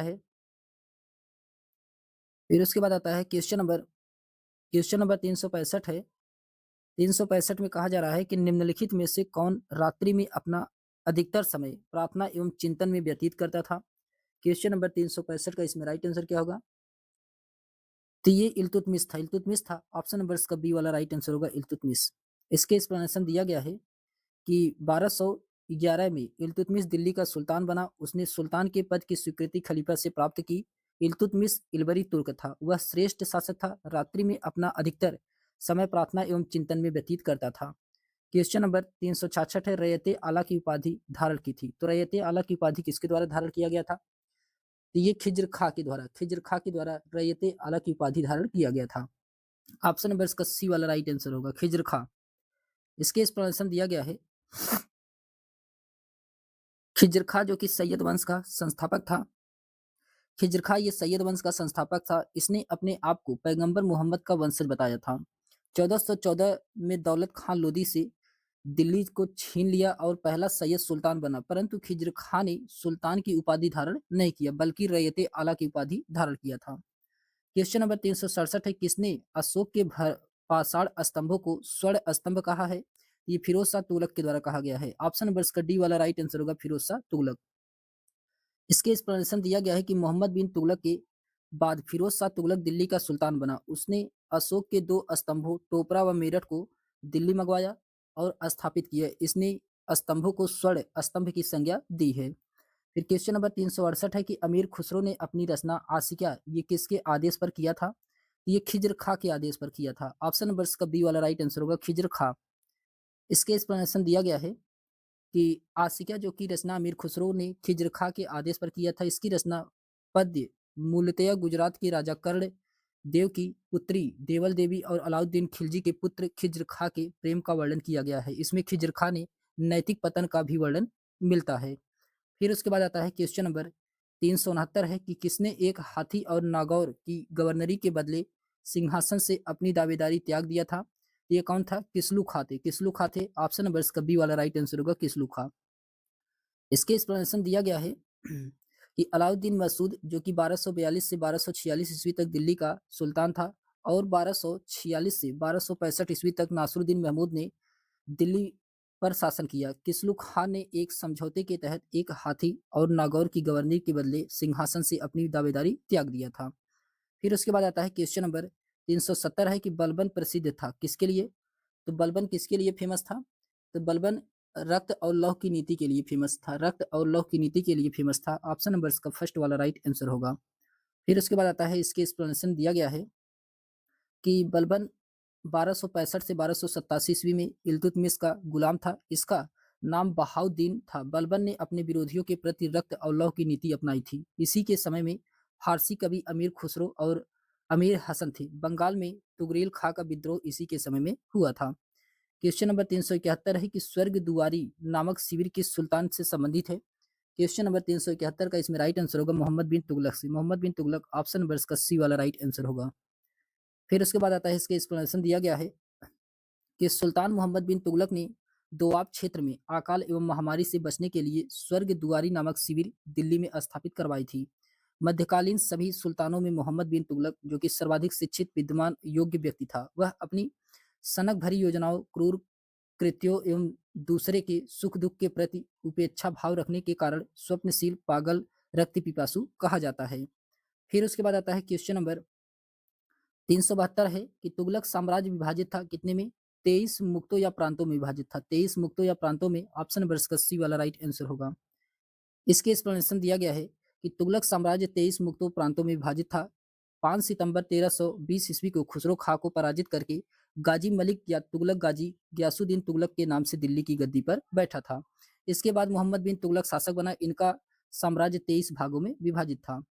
फिर उसके बाद क्वेश्चन नंबर 373 है कि सुल्तान ने सेना में विरास विरासत का सिद्धांत लागू किया था? तो विरासत का सिद्धांत ये लागू किया गया था किसके द्वारा? तो फिरोज शाह तुगलक के द्वारा। ऑप्शन नंबर इसका डी वाला राइट आंसर होगा, फिरोज शाह तुगलक के द्वारा। इसके एक्सप्लेनेशन दिया गया है कि फिरोज तुगलक ने सेना में विरासत का सिद्धांत लागू किया था। 1351 ईस्वी में फिरोज शाह तुगलक राज्य अभिषेक हुआ। उसने सेना में उदारता दिखाई, जिसका परिणाम यह हुआ कि लोग अपने घोड़े की जगह दूसरे के घोड़े का परेड करा दिया करते थे। अतः भ्रष्टाचार अधिक हो गया। अतः फिरोज शाह तुगलक ने सैनिकों की जगह को वंशानुगत बना बना दिया। फिरोज शाह तुगलक प्रथम सुल्तान था जिसने ब्राह्मणों पर भी जजिया कर लगाया था। फिर उसके बाद आता है क्वेश्चन नंबर 374 है कि इसमें कहा जा रहा है कि किसने कहा कि कुछ हिंदू जानते हैं कि इस्लाम सच्चा धर्म है, पर वे इस्लाम कबूल नहीं करते। ये किसके द्वारा कहा गया है? क्वेश्चन नंबर 374 का इसमें राइट आंसर होगा बर्नी के द्वारा कहा गया है। ऑप्शन नंबर इसका सी वाला राइट आंसर होगा बर्नी। इसके एक्सप्लेनेशन दिया गया है। बर्नी कहा कुछ हिंदू जानते हैं कि इस्लाम सच्चा धर्म है, पर वे इस्लाम कबूल नहीं करते। मोहम्मद बिन तुगलक के समय जियाउद्दीन बर्नी को राजकीय संरक्षण मिला हुआ था। वह अपने आप को धर्मनिष्ठ व्यक्ति सिद्ध करना चाहता था, इसीलिए उसने इस्लाम के प्रति अपना विशेष रुख प्रकट किया। फिर उसके बाद आता है क्वेश्चन नंबर 375 है। 375 में कहा जा रहा है कि अमीर हाजिब के पद पर रजिया ने किसे नियुक्त किया था? तो अमीर हाजिब के पद पर रजिया ने किसको नियुक्त किया था? इख्तियारुद्दीन इर्तगीन को नियुक्त किया था अमीर हाजिब के पद पर रजिया ने। ऑप्शन नंबर इसका सी वाला राइट आंसर होगा। इसके एक्सप्लेनेशन दिया गया है। अमीर हाजिब के पद पर रजिया ने इख्तियारुद्दीन इर्तगीन को नियुक्त किया था। जमालुद्दीन याकूब को अमीर आखुर यानी कि अस्सुसाला का प्रधान नियुक्त किया था। रजिया के शासनकाल में कुछ प्रांतीय शासक उसका विरोध कर रहे थे, जिससे निपटने के लिए रजिया के कुछ विशेष अधिकारियों की नियुक्ति की गई थी। फिर उसके बाद आता है क्वेश्चन नंबर 376 है कि इल्तुतमिश द्वारा गठित तुर्की अमीरों का समूह कहलाता था। तो इसके तुर्की अमीरों का समूह क्या कहलाता था? तो ये चहलगानी कहलाता था। ऑप्शन नंबर इसका डी वाला राइट आंसर होगा, चहलगानी। इसके एक्सप्लेनेशन दिया गया है कि तुर्कान चहलगानी या 40 अमीरों का समूह इल्तुतमिश के वफादार गुलाम अमीर का एक समूह था। इसके द्वारा इल्तुतमिश ने शासन व सैन्य नियंत्रण का प्रयास किया। इस समूह के बाद में भी अपनी भूमिका निभाई, परंतु बलबन ने निरंकुशता का सत्ता हेतु इस समूह का अंत कर दिया। क्वेश्चन नंबर 377 है कि जीतल नामक सिक्का बनता था। तो जीतल नामक सिक्का ये किससे बनता था? ये बनता था ताबे से। ताबे से ऑप्शन नंबर इसका बी वाला राइट आंसर होगा, ताबा। इसके एक्सप्लेनेशन दिया गया है कि इल्तुतमिश पहला तुर्क शासक था जिसने शुद्ध अरबी सिक्के चलाए। चांदी का टंका व ताबे का जीतल, इन सिक्कों पर इल्तुतमिश का उल्लेख खलीफा के प्रतिनिधित्व के रूप में मिलता है। साथ ही इसमें टकसाल का नाम लिखवाने की परंपरा भी शुरू करने का प्रमाण प्राप्त होता है। फिर उसके बाद आता है क्वेश्चन नंबर 378 है कि इख्तियादारों की आय को आकलन के लिए एक नए अधिकारी ख्वाजा की नियुक्ति निम्नलिखित में से किसके द्वारा की गई थी? तो ख्वाजा की नियुक्ति ये किसके द्वारा किया गया था? तो ये बलबन के द्वारा किया गया था। ऑप्शन नंबर इसका बी वाला राइट आंसर होगा, बलबन के द्वारा। इसके एक्सप्लेनेशन दिया गया है कि इक्तादारों की आय का आकलन करने के लिए एक नए अधिकारी वर्ग का यानी कि ख्वाजा या साहिबे दीवान की नियुक्ति बलबन के द्वारा किया गया था। सल्तनत काल में भू राजस्व को वसूलने का समस्या होती थी। इसी समस्या को निपटाने के लिए ख्वाजा या साहिबे दीवान की सहायता ली जाती थी। फिर उसके बाद आता है क्वेश्चन नंबर 379 है कि निम्नलिखित इतिहासकारों में से किसने मलिक काफूर के दक्षिण अभियानों का सर्वाधिक आधिकारिक विवरण दिया है? ये किसके द्वारा दिया गया है? क्वेश्चन नंबर 379 का इसमें राइट आंसर होगा अमीर खुसरो। अमीर खुसरो ऑप्शन नंबर इसका फर्स्ट वाला राइट आंसर होगा, अमीर खुसरो। इसके एक्सप्लेनेशन दिया गया है कि अमीर खुसरो की रचना में मलिक काफूर के दक्षिण अभियानों का सर्वाधिक विवरण मिलता है। मलिक काफूर को अलाउद्दीन ने 1000 दिनार में खरीदा था, इसीलिए काफूर को 1000 दिनारी भी कहा जाता है। क्वेश्चन नंबर 380 है कि निम्नलिखित में से किसने सर्वप्रथम सुल्तान की पदवी धारण की थी? तो सुल्तान की पदवी सबसे पहले किसके द्वारा धारण किया गया था? तो ये इल्तुतमिश के द्वारा। ऑप्शन नंबर इसका डी वाला राइट आंसर होगा, इल्तुतमिश के द्वारा। फिर उसके बाद आता है क्वेश्चन नंबर, अच्छा इसके एक्सप्लेनेशन दिया गया है कि इल्तुतमिश जो कि दिल्ली सल्तनत का पहला सुल्तान था, उसने सुल्तान के पद की स्वीकृति किसी गोर के शासक से नहीं बल्कि खलीफा से प्राप्त किया था। इस प्रकार वह कानूनी रूप से दिल्ली का प्रथम स्वतंत्र सुल्तान था। उसे दिल्ली सल्तनत का वास्तविक संस्थापक भी माना जाता है।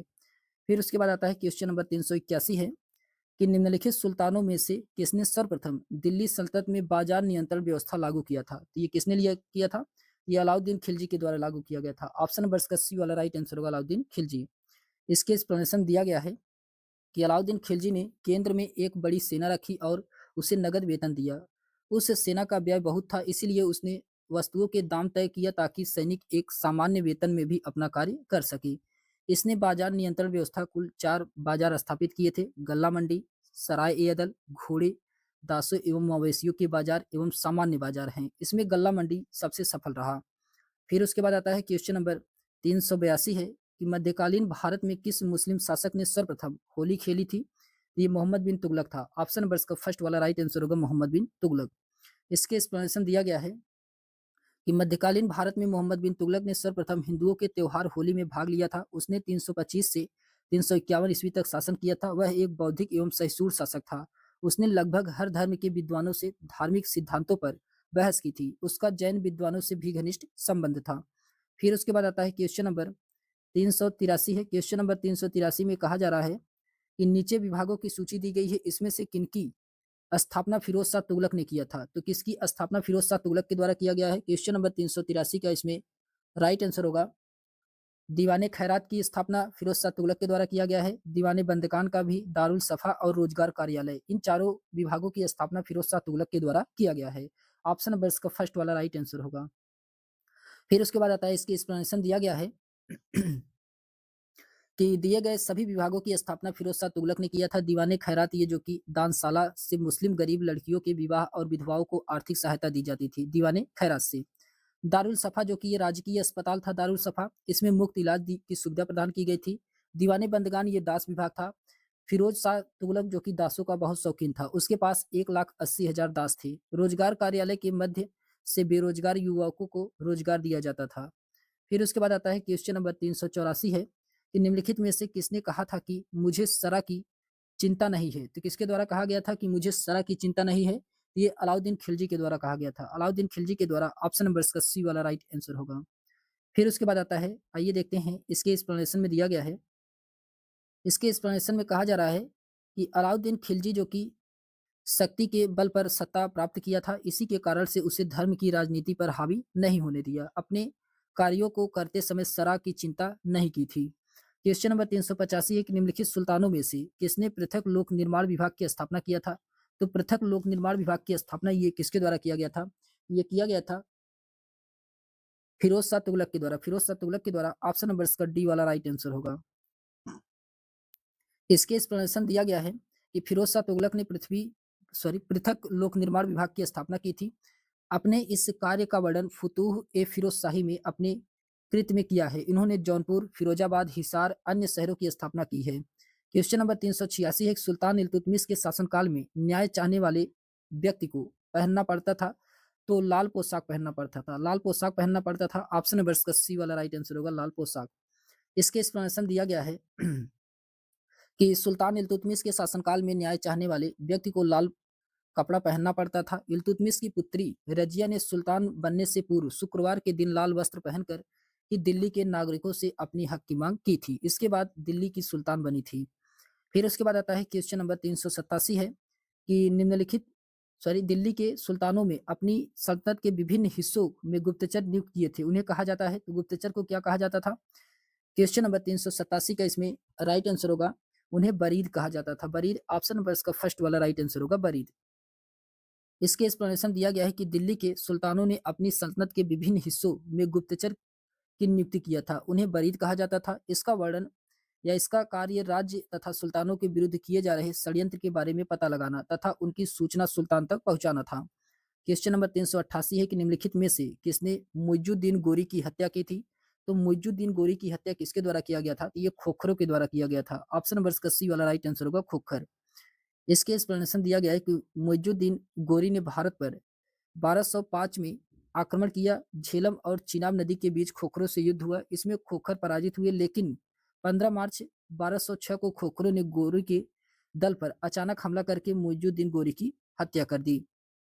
क्वेश्चन नंबर 389 है कि निम्नलिखित में से किस शासक ने अपनी राजधानी में दान का लंगर स्थापित किया था? तो दान का लंगर ये किसके द्वारा स्थापित किया गया था? 389 का इसमें राइट आंसर होगा शेरशाह सूरी के द्वारा। शेरशाह सूरी के द्वारा स्थापित किया गया था। ऑप्शन नंबर इसका फर्स्ट वाला ऑप्शन नंबर इसका सी वाला राइट आंसर होगा, शेरशाह सूरी। इसके एक्सप्लेनेशन दिया गया है कि शेरशाह ने अपनी राजधानी में दान का लंगर स्थापित करवाया था। सरकारी भोजनालय का प्रतिदिन व्यय 500 असरफी था। प्रत्येक सैनिक, किसान, व्यापारी, धार्मिक व्यक्ति आदि वहां निःशुल्क भोजन प्राप्त होता था। फिर उसके बाद आता है क्वेश्चन नंबर 390 है। क्वेश्चन नंबर 390 में कहा जा रहा है कि सुल्तान जलालुद्दीन खिलजी की हत्या किस नदी के किनारे हुआ था? क्वेश्चन नंबर 390 का इसमें राइट आंसर होगा गंगा के ऑप्शन नंबर इसका फर्स्ट वाला राइट आंसर होगा गंगा। इसके एक्सप्लेनेशन दिया गया है कि 19 जुलाई 1296 ईस्वी को जलालुद्दीन खिलजी अपने भतीजे अलाउद्दीन से मिलने बधाई देने देवगिरी के विजय के पश्चात गंगा के किनारे स्थित कड़ा मानिकपुर गया और वहीं पर उसके भतीजे अलाउद्दीन खिलजी द्वारा उसका वध करवा दिया गया। फिर क्वेश्चन नंबर 391 है कि निम्नलिखित में से कौन अपने अमीरों को मसनद ए आली कहता था? तो मसनद ए आली किसे कहा जाता था? क्वेश्चन नंबर 391 का इसमें राइट आंसर क्या होगा? ये बहलोल लोदी ने कहता था, बहलोल लोदी के द्वारा कहा गया था। ऑप्शन नंबर इसका सी वाला राइट आंसर होगा। इसके एक्सप्लेनेशन दिया गया है कि बहलोल लोदी ने गाजी के नाम से दिल्ली के सिंहासन पर बैठा और प्रथम अफगान साम्राज्य की नींव डाली। बहलोल लोदी अफगानों की महत्वपूर्ण शाखा साहुल खेल से संबंधित था। बहलोल लोदी अपने अमीरों को मनसद मसनद ए अली यानी कि मेरे पुत्र कहा था। क्वेश्चन नंबर 392 है कि मिल के इनाम और वफ्त अनुदानों को समाप्त कर दिया था, ये किसके द्वारा किया गया था? तो ये अलाउद्दीन खिलजी के द्वारा। ऑप्शन नंबर इसका डी वाला राइट आंसर होगा, अलाउद्दीन खिलजी के द्वारा। इसके एक्सप्लेनेशन दिया गया है कि गद्दी पर अपनी शक्ति को मजबूत होते ही अलाउद्दीन खिलजी, जो कि ये 1296 से 1316 ईस्वी तक शासन था, इसने अमीरों का दमन किया। सुल्तान ने आदेश दिया कि सारी भूमि संपत्ति, ग्राम, अन्य भूमि जो लोग के पास मिल्क संपत्ति इनाम या वफ्त उपहार में रूप में है, सभी वापस ले लिया जाए, उसे खालसा भूमि के रूप में परिवर्तित कर दिया जाए। क्वेश्चन नंबर 393 है। इसमें किस सुल्तान ने सबसे पहले मदरसा स्थापित किया था? तो सबसे पहले मदरसा किसके द्वारा स्थापित किया गया था? क्वेश्चन नंबर 393 का इसमें राइट आंसर होगा इल्तुतमिश के द्वारा। ऑप्शन नंबर इसका बी वाला राइट आंसर होगा, इल्तुतमिश के द्वारा। इसके एक्सप्लेनेशन दिया गया है कि भारत में मुस्लिम शासन की स्थापना के साथ ही मुस्लिम शिक्षा ने भारत भूमि पर पदार्पण किया।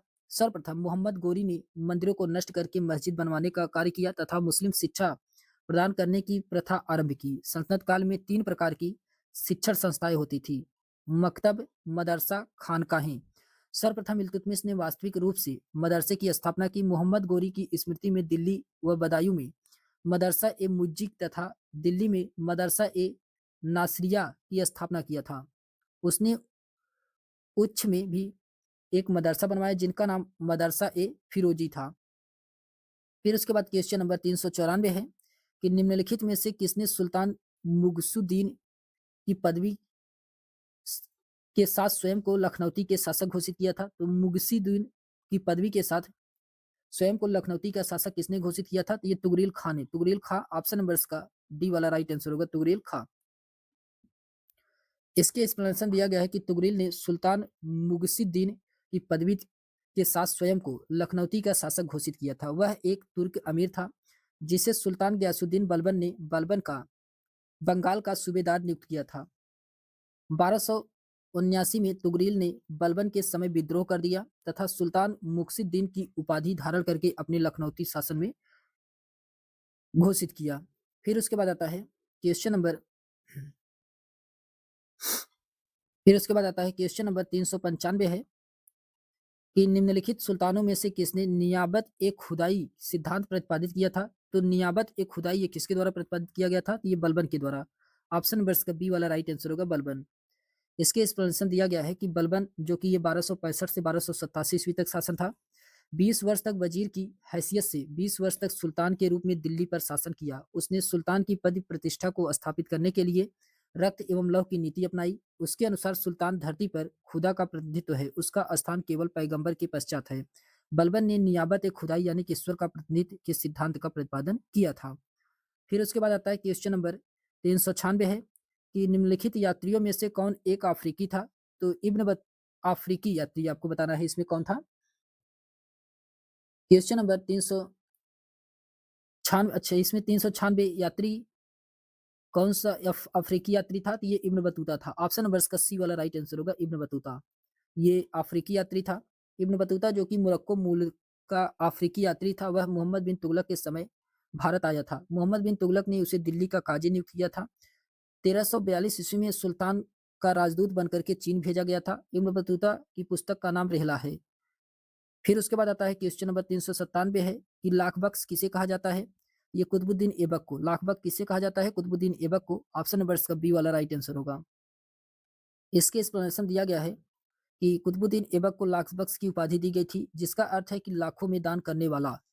ऐबक गोरी का गुलाम था एवं उसने 1206 ईस्वी में गुलाम वंश की नींव रखी, जिसे कुरान खा यानी कि कुरान याद होने के कारण उससे कुरान खा के नाम से जाना जाता है। फिर क्वेश्चन नंबर 398 है कि निम्नलिखित इतिहासकारों में कौन मलिक काफूर के साथ उसके दक्षिण अभियान में गया था? ये कौन था? अमीर खुसरो था। अमीर खुसरो। ऑप्शन नंबर इसका बी वाला राइट आंसर होगा, अमीर खुसरो। इसके एक्सप्लेनेशन दिया गया है कि अलाउद्दीन खिलजी ने 1307 ईस्वी में मलिक काफूर के नेतृत्व में एक सेना देवगिरी पर आक्रमण करने के लिए भेजी।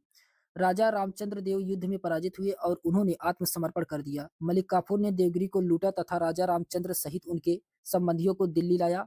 अलाउद्दीन ने राजा रामचंद्र के प्रति सम्मानपूर्वक व्यवहार किया, उन्हें राय रायन की उपाधि दी। 6 माह पश्चात उन्हें 1 लाख सोने का टंका और नवसारी जिला देकर के वापस राज्य भेज दिया गया। इस अभियान में अमीर खुसरो भी मलिक काफूर के साथ देवगिरी गया था। फिर इसके बाद आता है क्वेश्चन नंबर 399 है कि निम्नलिखित सुल्तानों में से किसने शेख निजामुद्दीन औलिया को गंभीर परिणाम भुगतने की धमकी दी यदि व्यक्तिगत रूप से सम्मान व्यक्त करने में विफल होते? तो ये मुबारक शाह खिलजी के द्वारा। मुबारक शाह खिलजी के द्वारा। ऑप्शन नंबर इसका बी वाला राइट आंसर होगा। फिर उसके बाद आता है, इसके एक्सप्लेनेशन दिया गया है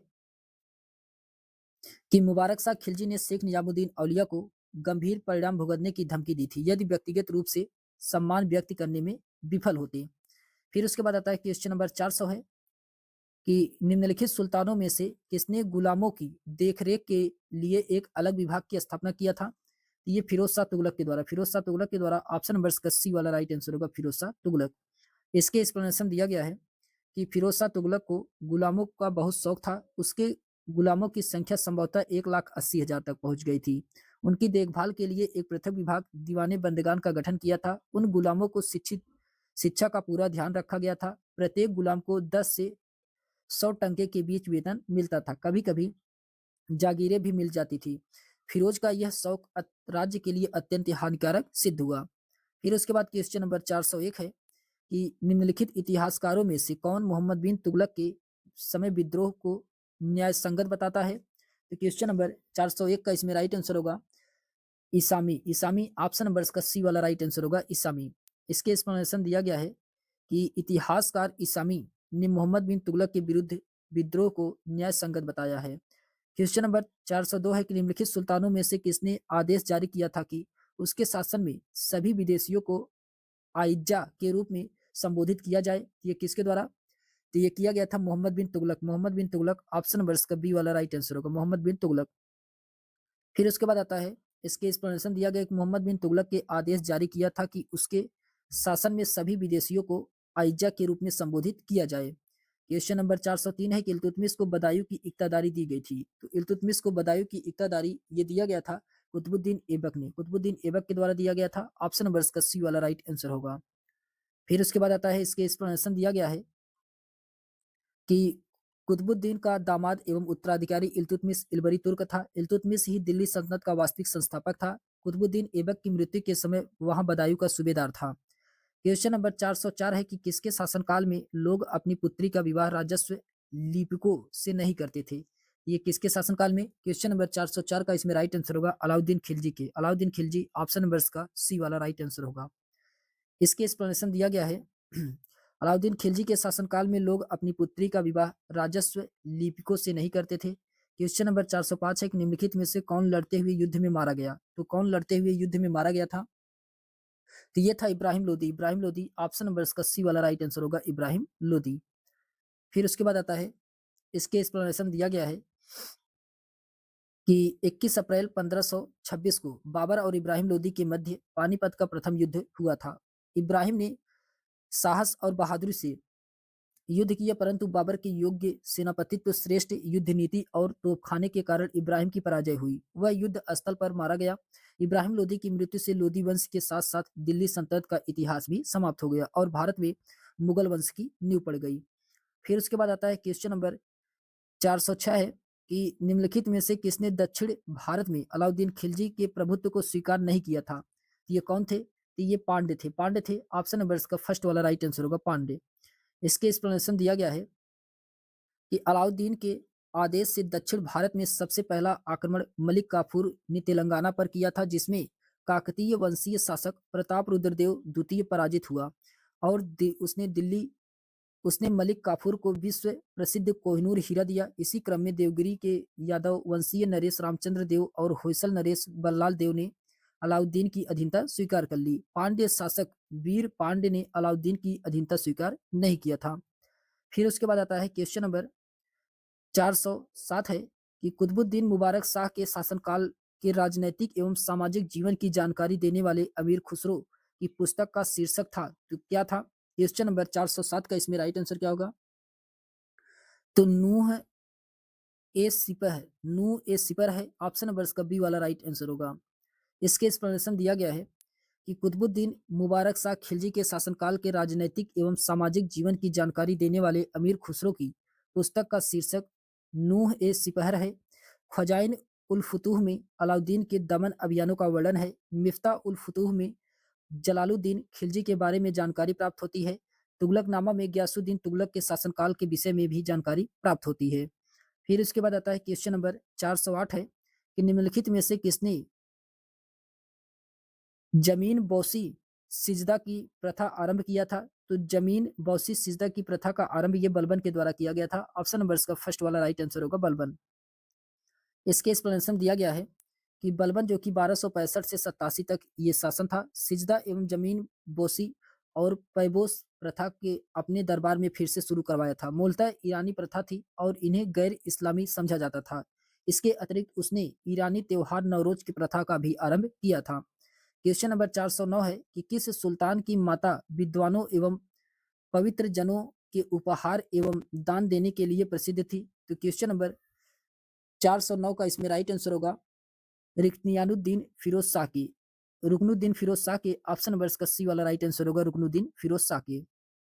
फिर उसके बाद आता है इसके एक्सप्लेनेशन दिया गया कि रुकनुद्दीन फिरोज शाह की माता शाह तुर्कान विद्वानों एवं पवित्र जनों को उपहार देने एवं दान देने के लिए प्रसिद्ध थी, जबकि रुकनुद्दीन विलासी प्रवृत्ति की व्यक्ति था। उसने दिल्ली का शासन संभालने में पूर्णतः असमर्थ रहा। उसकी माता शाह तुर्कान ने जो एक तुर्क दासी थी, शासन की बागडोर अपने हाथों में ले ली। उसके आतंक का शासन शुरू किया और इल्तुतमिश के होनहार पुत्र कुतुबुद्दीन को अंधा करवा करके हत्या करवा दिया। इसके परिणाम स्वरूप मलिकों का शासन पर उसने विश्वास उठ गया और देश के विभिन्न भागों में विद्रोह शुरू हो गया। राज्य में फैली अराजकता और मालिकों के चारों ओर होने वाले विद्रोह का लाभ उठा करके रजिया ने नवाज के लिए एकत्रित जनता से सहायता मांगी।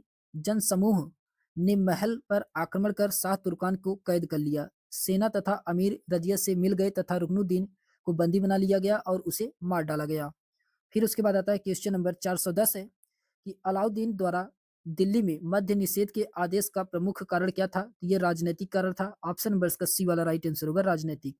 इसके एक्सप्लेनेशन दिया गया है कि अलाउद्दीन खिलजी ने राजनैतिक उद्देश्यों के लिए अनेक अध्यादेश जारी किए। इसमें से तीसरे अध्यादेश द्वारा अलाउद्दीन ने शराब और भांग जैसे मादक द्रव्यों का प्रयोग किया तथा जुआ खेलना बंद करवा दिया।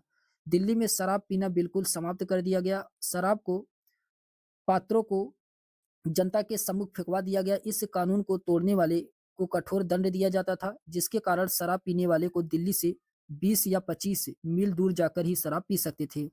परंतु इस कार्य को असंभव समझ करके अलाउद्दीन ने इस नियम में कुछ परिवर्तन किया। व्यक्तियों को अपने घरों में शराब पीने और बनाने की आज्ञा दे दी, परंतु वे सार्वजनिक रूप से न तो शराब बना सकते थे और न उसे पी सकते थे, न ही शराब की दावतें कर सकते थे। अलाउद्दीन के लक्ष्य की पूर्ति के लिए यह पर्याप्त था। फिर उसके बाद आता है क्वेश्चन नंबर 411 है कि टंका पर टकसाल का नाम अंकित करवाने की परंपरा को आरंभ किया था। ये किसके द्वारा आरंभ किया गया था? क्वेश्चन नंबर 411 का इसमें राइट आंसर होगा ये किया गया था इल्तुतमिश के द्वारा। इल्तुतमिश के द्वारा ऑप्शन नंबर का सी वाला राइट आंसर होगा इल्तुतमिश के द्वारा किया गया था। इसके एक्सप्लेनेशन दिया गया है कि इल्तुतमिश ने पहला तुर्क शासक था जिसने शुद्ध अरबी के सिक्के चलाए। मुद्रा प्रणाली में उसका योगदान सर्वाधिक है क्योंकि उसने चांदी के दो प्रमुख सिक्कों अर्थात चांदी का टंका और तांबे का जीतल प्रचलित किया। इल्तुतमिश ने सिक्कों पर खलीफा का नाम अंकित करवाया, साथ ही स्वयं को प्रधान धर्मरक्षक नासिर अमीर उल मोमिनी घोषित किया। चांदी के बड़े बड़े सिक्के जिन पर ये नाम अंकित थे, इल्तुतमिश ने पहली बार चलाए। विदेशों में प्रचलित टंकों पर टकसाल के नाम लिखने की परंपरा भारत वर्ष में प्रचलित कराने का श्रेय भी इल्तुतमिश को दिया जाता है। जीतल को भी एक विशिष्ट सिक्के के रूप में प्रचलित कराने का श्रेय इल्तुतमिश को दिया जाता है। फिर उसके बाद आता है क्वेश्चन नंबर 412 है कि अलाउद्दीन खिलजी के आर्थिक आदेशों का प्रमुख उद्देश्य क्या था? तो आर्थिक आदेशों का जो ये प्रमुख उद्देश्य था, ये शक्तिशाली सेना रखना ऑप्शन नंबर इसका बी वाला राइट आंसर होगा। फिर उसके बाद आता है फिर उसके बाद आता है इसके एक्सप्लेनेशन दिया गया है कि अलाउद्दीन के आर्थिक सुधार उसके प्रशासन के विशेष अंग थे। अलाउद्दीन की लगातार विजयों और मंगोलों के आक्रमण ने उसके लिए विशाल सेना रखना अनिवार्य कर दिया था। राज्य के कर्मचारियों तथा सैनिक दीवानी प्रशासन पर अत्यधिक खर्च होता था।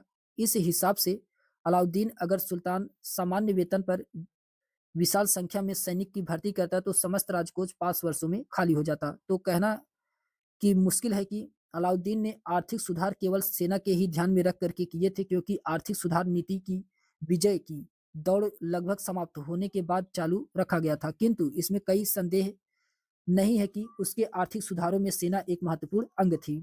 क्वेश्चन नंबर 413 है, इतिहासकार मिन्हाज के अनुसार दिल्ली का आदर्श सुल्तान कौन था? क्वेश्चन नंबर 413 का इसमें राइट आंसर क्या होगा? तो आदर्श सुल्तान ये नासरुद्दीन महमूद था। ऑप्शन नंबर इसका बी वाला राइट आंसर होगा, नासरुद्दीन महमूद। इसके एक्सप्लेनेशन दिया गया है कि मिन्हाज के अनुसार दिल्ली का आदर्श सुल्तान नासरुद्दीन महमूद था। मिन्हाज ने अपनी पुस्तक तबकात ए नासरी में अपने आश्रयदाता महमूद को समर्पित किया है। फिर क्वेश्चन नंबर 414 है कि बलबन एक उत्तम अभिनेता था और अपने आदर्शों को आधुनिक फिल्मी सितारों की भांति मंत्रमुग्ध रखता था। यह कथन किसका है? यह कथन के ए निजामी का है। ऑप्शन नंबर इसका बी वाला राइट आंसर होगा, के ए निजामी का है। इसके एक्सप्लेनेशन दिया गया है कि प्रोफेसर के ए निजामी का कहना है कि बलबन एक उत्तम अभिनेता था और अपने दर्शकों को आधुनिक फिल्मी सितारों की भांति मंत्रमुग्ध रखता था तथा उसकी संप्रभुता की धारणा सम्मान, शक्ति और न्याय पर आधारित थी। जबकि एबीएम हबीबुल्लाह ने लिखा है कि बलबन एकमात्र और महानतम कार्य राज्य में संतत यानी कि बादशाह को पुनः सर्वश्रेष्ठतम स्थान प्रदान करना था।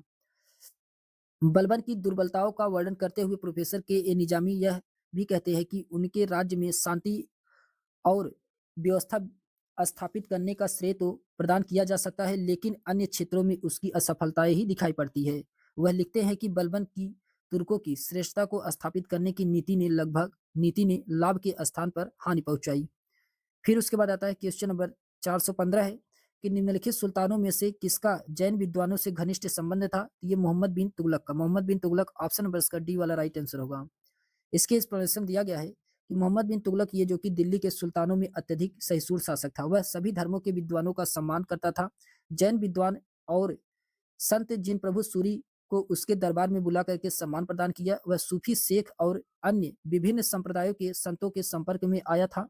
अपनी हिंदू प्रजा के प्रति उसका व्यवहार सहिष्णुपूर्ण था। नागरकोट के आक्रमण के अवसर पर उसने ज्वाला देवी के मंदिर को नष्ट नहीं किया। हिंदुओं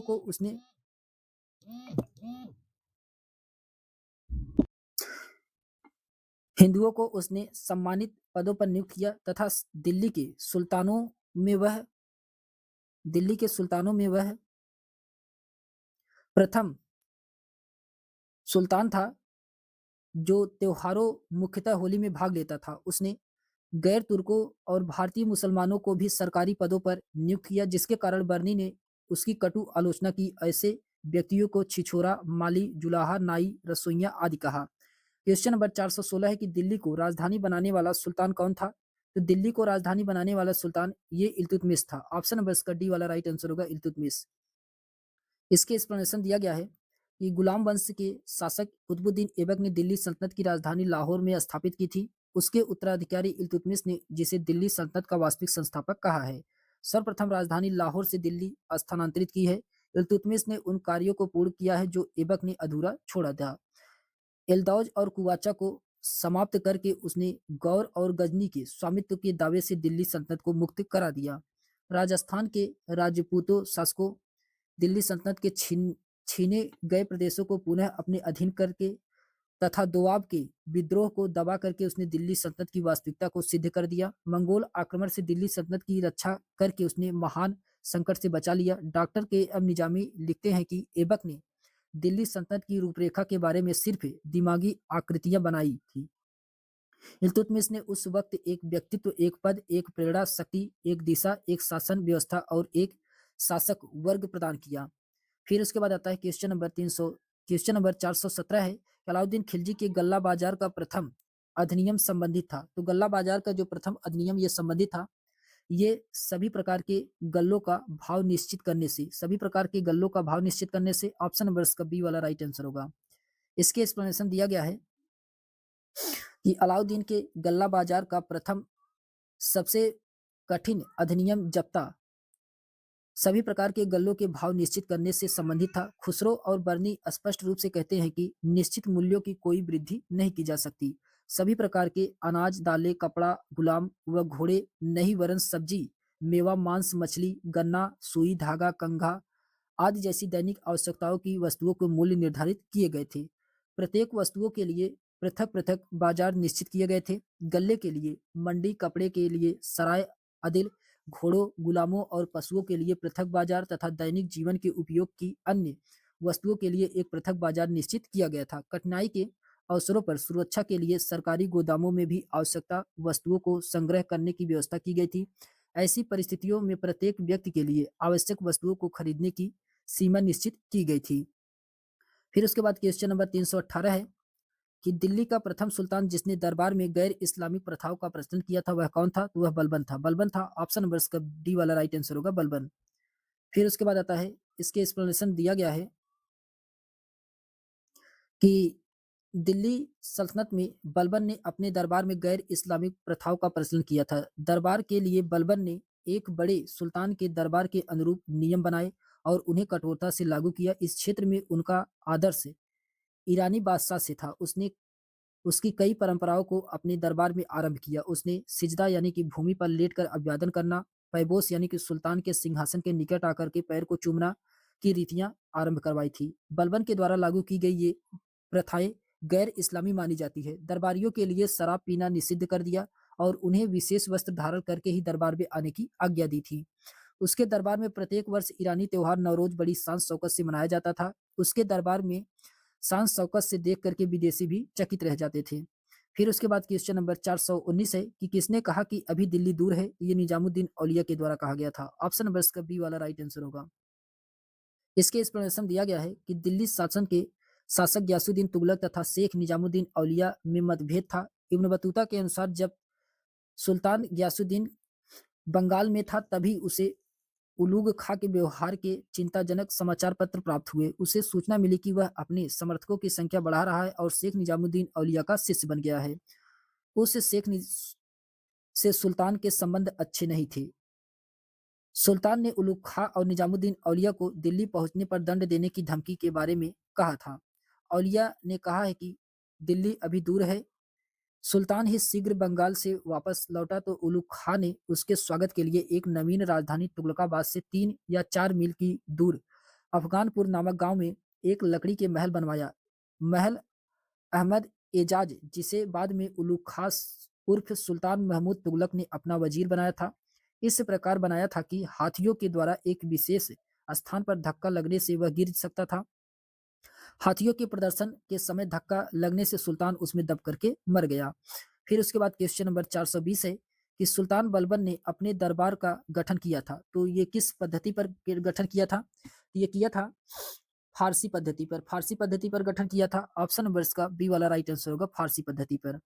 इसके एक्सप्लेनेशन दिया गया है कि सुल्तान बलबन ने अपने राजत्व को प्रभावशाली बनाने के लिए फारसी रहन सहन की परंपराओं को अपनाया था। अपने व्यक्तिगत तथा सार्वजनिक जीवन में उसने फारस की रीति रिवाजों के अनुसार किया। उसने अपने दरबार में दरबार का स्वरूप भी ईरानी परंपराओं के आधार पर निर्मित किया तथा उसी के शिष्टाचार और औपचारिकता के सावधानी के साथ ही लागू किया। उसने दरबार की शोभा इस प्रकार बनाई कि वह उसे राज्य की व्यवस्था, समृद्ध और वैभव को प्रतिबिंबित करे। राज्यारोहण के पूर्व ही जब हलाकू के प्रतिनिधित्व 1259 में भारत आए तो बलबन ने उनके स्वागत की वैभवपूर्ण योजना बनाई जिससे वह उसके राज्य की व्यवस्था, समृद्ध और वैभव को प्रतिबिंबित करे। क्वेश्चन नंबर 421 है कि प्रथम इलबरी शासक कौन था? तो प्रथम इलबरी शासक कौन था? क्वेश्चन नंबर 421 किसमें राइट आंसर होगा? इल्तुतमिश था। इल्तुतमिश था, ऑप्शन नंबर इसका फर्स्ट वाला राइट आंसर होगा। फिर इसके बाद आता है, इसके एक्सप्लेनेशन दिया गया है कि तुर्क अमीरों और सैनिक अधिकारियों ने सबसे योग्य और बहादुर तुर्क सुल्तान चुना और इल्तुतमिश बिना किसी कठिनाई के गद्दी पर आसीन हुआ। वह इलबरी जनजाति का तुर्क था। उसका पिता इस्लम खां एक जनजातीय सरदार था। 1200 ईस्वी में ग्वालियर विजय के बाद उसे उस नगर का अमीर बनाया गया। बाद में कुतुबुद्दीन ने उसे बदायूं की अख्ता शासक करने के लिए दिया था। शमसुद्दीन इल्तुतमिश इलबरी तुर्क था किंतु ऐबक इलबरी तुर्क नहीं था। बलबन स्वयं को इलबरी तुर्क कहता था परंतु उसका दरबारी इतिहास मिन्हाजु जो तर्क देता है उससे यह सिद्ध नहीं होता है कि वह आधुनिक लेखकों ने उन्हें पठान, गुलाम वंश, आरंभिक तुर्क, सुल्तान, तुर्क मामलुक और इलबरी वंश आदि नामों से संबोधित किया। अतः इन राजवंशों मुइज्जू वंश, कुतबी वंश, शमसी वंश, बलबनी वंश के सभी शासकों को प्रारंभिक तुर्क शासक या आदि तुर्क कहना अधिक तर्क संगत है। फिर उसके बाद आता है क्वेश्चन नंबर 422 है कि निम्नलिखित सुल्तानों में से किसने खलीफा से सैयद उस सलातीन की पदवी प्राप्त किया था? ये किसने किया था? क्वेश्चन नंबर 422 का इसमें राइट आंसर होगा फिरोज शाह तुगलक। फिरोज शाह तुगलक ने, ऑप्शन नंबर इसका डी वाला राइट आंसर होगा फिरोज शाह तुगलक। इसके एक्सप्लेनेशन दिया गया है कि दिल्ली के सुल्तानों में फिरोज पहला सुल्तान था जिसने इस्लाम के कानूनों और उलेमाओं को राज्य के शासन में प्रधानता प्रदान की। अन्य शासकों ने धर्म का समर्थन किया। अपनी बहुसंख्यक हिंदू प्रजा के प्रति असहिष्णुता की नीति अपनाई। फिरोज ने कट्टर सुन्नी वर्ग के समर्थन प्राप्त किया, इसीलिए इस्लाम के सिद्धांतों को अपने राज्य की नीति के आधार बनाया। प्रत्येक अवसर पर उलेमा वर्ग से सलाह और सहायता ली। फिरोज ने खलीफा से 2 बार अपने सुल्तान की पदवी स्वीकृति कर ली और अपने खलीफा का नायब पुकारा और अपने सिक्कों पर खलीफा का नाम अंकित करवाया और स्वयं को खलीफा के प्रतिनिधित्व घोषित किया। उसने कई मंदिरों को तोड़ा, जजिया सहित कई प्रकार के कर हिंदुओं के लिए लाए। मिस्र के खलीफा उसे सैयद उस सलातीन की उपाधि प्रदान की थी। फिरोज तुगलक का मुख्य उद्देश्य कट्टर मुसलमानों और उलेमा वर्ग की सहानुभूति प्राप्त करना था, जिसके समर्थन से वह सुल्तान बना था। फिर उसके बाद आता है क्वेश्चन नंबर 423 है कि प्रथम सुल्तान जिसने दोआब की आर्थिक क्षमता समझी वह कौन था? वह इल्तुतमिश था। ऑप्शन नंबर इसका बी वाला राइट आंसर होगा इल्तुतमिश। इसके एक्सप्लेनेशन दिया गया है कि दिल्ली सल्तनत काल में सर्वप्रथम इल्तुतमिश ने दोआब के आर्थिक महत्व को समझा था। उसने आर्थिक रूप से संपन्न दोआब प्रदेश पर आर्थिक प्रशासनिक नियंत्रण हेतु 2000 तुर्क सैनिक की नियुक्ति किया था। इल्तुतमिश के शासन के समय दोआब यानी कि उत्तर प्रदेश, आधुनिक में उत्तर प्रदेश है, इसमें हिंदू शासक तुर्क के विरुद्ध विद्रोह कर रहे थे। बदायूं, कन्नौज, बनारस और कटिहार तुर्की आधिपत्य से मुक्त हो गए और फर्रुखाबाद के बरेली जैसे स्थानों पर हिंदुओं ने अपनी सुरक्षित दुर्ग बना लिए। हिंदुओं हिंदू शासकों की शक्ति को दुर्बल करना और अपने राज्य के मुख्य भाग दोआब को अपने अधीन करना सुल्तान के लिए आवश्यक था। उसने हिंदू राजाओं के प्रति दृढ़ और आक्रमणकारी नीति अपनाई। मुख्यतः उसने तुर्की राज्य से छीने गए स्थानों को पुनः जीतने के लिए अपने अधीन प्रदेशों में अपनी सत्ता को सुदृढ़ करने का प्रयत्न किया तथा बदायूं, बनारस, कन्नौज, कटिहार और बहराइच को पुनः जीतने में सफलता प्राप्त की। अवध में भी तुर्क सत्ता को स्थापित किया। तो हम लोग कंप्लीट दिल्ली सल्तनत को देख लिए हैं। इसके आगे हम लोग नेक्स्ट वीडियो में देखो दोस्तों मुगल काल को देखेंगे। तो आज के लिए बस इतना ही। अगर आपको ये वीडियो पसंद आए तो चैनल को लाइक, शेयर, सब्सक्राइब अवश्य करिएगा। तो चलिए हम लोग मिलते हैं एक नेक्स्ट वीडियो में मुगल काल में। तो तब तक के लिए सभी दोस्तों को बहुत बहुत धन्यवाद।